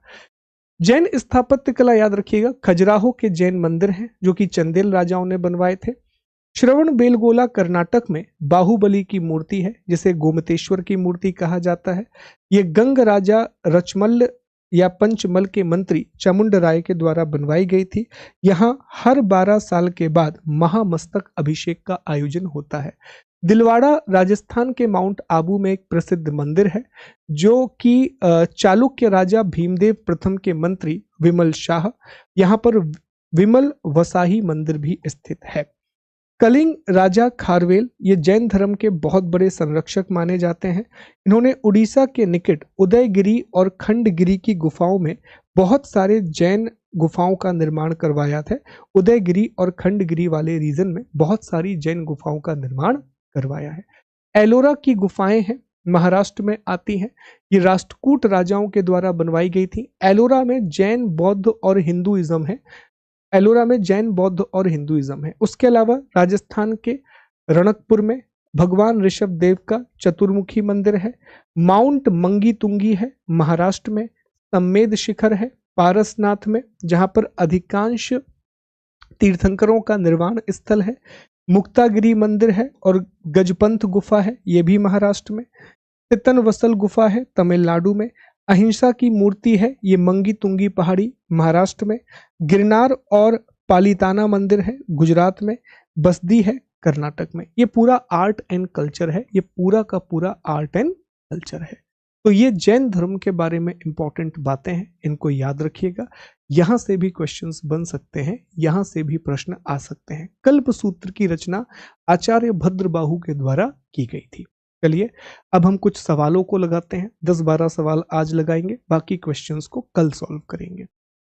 देखिए, मथुरा में प्रसिद्ध कटरा टीला किसके अवशेषों के लिए जाना जाता है? The famous Katra mound in the Mathura is known for. तो ये जाना जाता है दोस्तों मंदिर और मठ के लिए।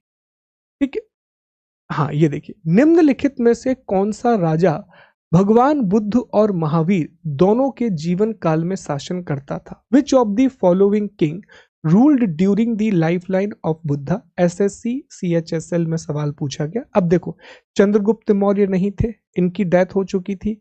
अशोक के समय पर भी नहीं थे, हर्षवर्धन के समय पर भी नहीं थे। एक ही ऑप्शन बचता है, अजात शत्रु। अगला क्वेश्चन देखते हैं। बुद्ध ने मानव दुख के मूल कारणों के रूप में इन 2 कारणों की पहचान की है? Which 2 causes Buddha identify as the root of human sacrifice. भूख और प्यास बिल्कुल नहीं, युद्ध और गरीबी बिल्कुल नहीं, अज्ञानता और अशांति इग्नोरेंस। सबसे इंपॉर्टेंट जो है वो है इग्नोरेंस और अटैचमेंट। अटैचमेंट मतलब वही डिजायर या इच्छा। अगला देख लेते हैं नेक्स्ट क्वेश्चन। अगला है तत्वार्थ सूत्र, जिसे जैन धर्म की पहली पुस्तक माना जाता है, किसके द्वारा लिखी गई? ये हालांकि कल हम पढ़ने वाले हैं पर आज आ गया तो देख लीजिए। ये जो किताब है ये उमा स्वामी के द्वारा लिखी गई थी, ये हम कल पढ़ेंगे, इसको अभी देखते हैं। जैन धर्म के पहले तीर्थंकर कौन थे? फर्स्ट तीर्थंकर ऑफ जैनिज्म। तो जैन धर्म के जो पहले तीन तीर्थंकर हैं वो भगवान ऋषभ देव माने जाते हैं, वो भगवान ऋषभ देव माने जाते हैं। अगला, महाबोधि मंदिर एक यूनेस्को विश्व धरोहर स्थल निम्नलिखित में से किस राज्य में है? अब महाबोधि मंदिर कहां पर है? तो अभी डिस्कस किया कि महाबोधि मंदिर जो है ये बिहार में आता है। कहां पर आता है जी? बिहार में आता है, बोध गया वाले रीजन में। अगला देखते हैं, निम्नलिखित में से कौन सा गौतम बुद्ध के जन्म का वर्ष है? लगभग पूछा है तो देखिए 560 है, ये तो बिल्कुल नहीं है, ये भी नहीं है, ये भी नहीं है। हमने 563 पढ़ा था, ये बिल्कुल पास में है, तो जवाब हो जाएगा। मतलब ये एसएससी के बिल्कुल रिसेंट क्वेश्चन है। आप देख लो कि अगर एक बार कंटेंट आपने पढ़ लिया तो ये क्वेश्चन अटेम्प्ट हो जाएंगे। भगवान महावीर ने कौन सी दार्शनिक प्रणाली विकसित की थी? Which philosophy system lord Mahavira develop? अब बताइए, द्वैत बिल्कुल नहीं है, वेदांत बिल्कुल नहीं, मीमांसा बिल्कुल नहीं, श्यादवाद, श्यादवाद कह लीजिए, अनेकांतवाद कह लीजिए, सप्तभंगी नय कह लीजिए, ये महावीर स्वामी की फिलॉसफी है, अभी पढ़ा था हमने। महावीर जैन किस प्राचीन शहर के पास एक शाही परिवार में पैदा हुए थे? तो उनका जो जन्म है ये वैशाली वाले क्षेत्र में हुआ था, हमने डिस्कस किया था। कहां पर हुआ था? वैशाली वाले क्षेत्र में उनका जन्म हुआ था, कुंड ग्राम में। अभी अभी पढ़ा है हमने। ये सब बिल्कुल नए सवाल हैं, 2025 के क्वेश्चन है। ठीक है जी। अगला देख लेते हैं नेक्स्ट। बौद्ध धर्म में आमतौर पर अपने भिक्षुओं और भिक्षुणियों के अवशेष को रखने के लिए किस प्रकार की संरचनाओं को बनाया जाता है? सर, स्तूप बनाया जाता है। हमने डिस्कस किया था, स्तूप का निर्माण किया जाता है। चीनी बौद्ध तीर्थयात्री है, अभी नहीं, ये अभी नहीं बनेगा। सिद्धार्थ ने बोध गया जाने से पहले अंतिम बोध प्राप्त करने के लिए किस स्थान पर 6 वर्षों तक धार्मिक रूप से ध्यान किया था? प्रागवोधी, कपिलवस्तु, राजगीर और अब देखो प्रश्न इतना अच्छा है कि बोध गया जाने से पहले अंतिम बोध प्राप्त करने के लिए किस जगह पर उन्होंने 6 वर्षों तक तपस्या की। अब आपके दिमाग में एक जगह कंफ्यूजन हो सकता है, वो है राजगीर। ऐसे तो नहीं होना चाहिए, आंसर बड़ा क्लियर है कि राजगीर और प्रागबोधि को लेकर के कंफ्यूजन हो सकता है। अगला देख लेते हैं, दिगंबर संप्रदाय निम्नलिखित में से किस धर्म से संबंधित है? दिगंबर सेक्ट किससे जुड़ा हुआ है? जैन धर्म से जुड़ा हुआ है। भगवान जो जैनिज्म है वो 2 भागों में बटा। भद्रबाहु के समर्थक जो कर्नाटक चले गए वो दिगंबर बने। स्थूल भद्र के समर्थक जो मगध में रह गए वो श्वेतांबर कहलाए। कौन सा आगम जैन धर्म में अहिंसा का वर्णन करता है? ये अभी नहीं बनेगा, ये कल देखेंगे हम। निम्नलिखित में से कौन सा बौद्ध स्तूप का हिस्सा नहीं है? Which of the following is not a part of Buddhism? Harmika है, अंड है, शत्र है, पर गोपुर इसका हिस्सा नहीं है। गोपुर जो है ये मंदिरों में होता है दोस्त, गोपुर जो है वो मंदिरों में होता है। गौतम बुद्ध ने सामान्य लोगों की भाषा किस भाषा में उन्होंने बताया था? तो गौतम बुद्ध ने प्राकृत और पाली जैसी भाषाओं का यूज किया था। पाली भाषा का प्राइमरली यूज किया था उन्होंने। निम्नलिखित में से कौन गौतम बुद्ध का शिष्य नहीं है? Who among the following is not a disciple of Buddha? देखो, आनंद तो है। अब आता है उपाली, तारिपुत्र और सुसीमा। तो इसका सही जवाब होगा सुसीमा। आगे बढ़ते हैं। निम्नलिखित में से कौन सी बौद्ध संगति और उसके स्थान सही ढंग से मेल खाते हैं? वही हमने कहा था कि मैच द कॉलम में पूछा जाता है। देखिए, मैच द कॉलम में पूछ लिया। पहली बौद्ध संगति राजगृह, दूसरी में लिखा है लुम्बिनी। सर, यहीं पे गलत हो गया। ठीक है, ये भी गलत है। तीसरी कश्मीर में नहीं, चौथी कश्मीर में हुई थी, तीसरी पाटलिपुत्र में हुई थी। तो एक ही आंसर सही होगा, वो है ए। बौद्ध वास्तुकला में चैत्य क्या है? चैत्य जो है वो मुख्य रूप से चैत्य जो होता है एक्चुअल में जो जगह होती है विहार जहां पर रहा जाता है, तो ये बिल्कुल नहीं होगा, ये भी नहीं होगा, ये डेकोरेशन भी नहीं होगा। तो इसमें एक ही ऑप्शन बचता है, वो है डी। ये वो जगह थी जहां पर पूजा पाठ की जाती थी, जहां डिस्कोर्स दिया जाता था, जहां उपदेश दिए जाते थे। आखिरी क्वेश्चन, किसके शासन काल में दूसरी बौद्ध संगति आयोजित की गई थी? तो जो दूसरी बौद्ध संगति है हम जानते हैं कालाशोक के शासन काल में आयोजित की गई थी। ठीक है, सिद्धार्थ कई दिनों तक कहां पर ध्यान किया? तो सिद्धार्थ ने बोध गया में लगभग 49 दिनों तक ध्यान किया था, 49 डेज तक उन्होंने ध्यान किया था। महावीर स्वामी ने किस उम्र में सत्य की खोज करने के लिए अपना घर छोड़ दिया? 30 साल की उम्र में महावीर स्वामी ने घर छोड़ा था और 29 साल में गौतम बुद्ध ने घर छोड़ा था। कौन सा राजा बुद्ध और महावीर, ये यहां से रिपीट हो गया। तो ये हमारे क्वेश्चन है, ये इंपॉर्टेंट क्वेश्चन थे। कल हम लगभग 20 से 25 प्रश्नों को लगाएंगे। अगली क्लास में पहले हम जैन और बुद्धिज्म के लिटरेचर को पढ़ेंगे। थोड़ी सी चर्चा हमें मथुरा और गांधार आर्ट के बारे में भी करनी होगी। ठीक है, फिर हम बढ़ेंगे मौर्य पीरियड के बारे में, मौर्यंस को हम डिस्कस करेंगे। उसके बाद हम मौर्योत्तन पीरियड में आएंगे। तो मिलते हैं, अपना ख्याल रखिएगा, खुश रहिएगा। जय हिंद, जय भारत। आप देखते रहिए कि कंटेंट सफिशिएंट है, क्वेश्चन आपसे बन जाएंगे, आप इजिली 70-80% क्वेश्चंस को अटेम्प्ट कर पाएंगे। Thank you, take care.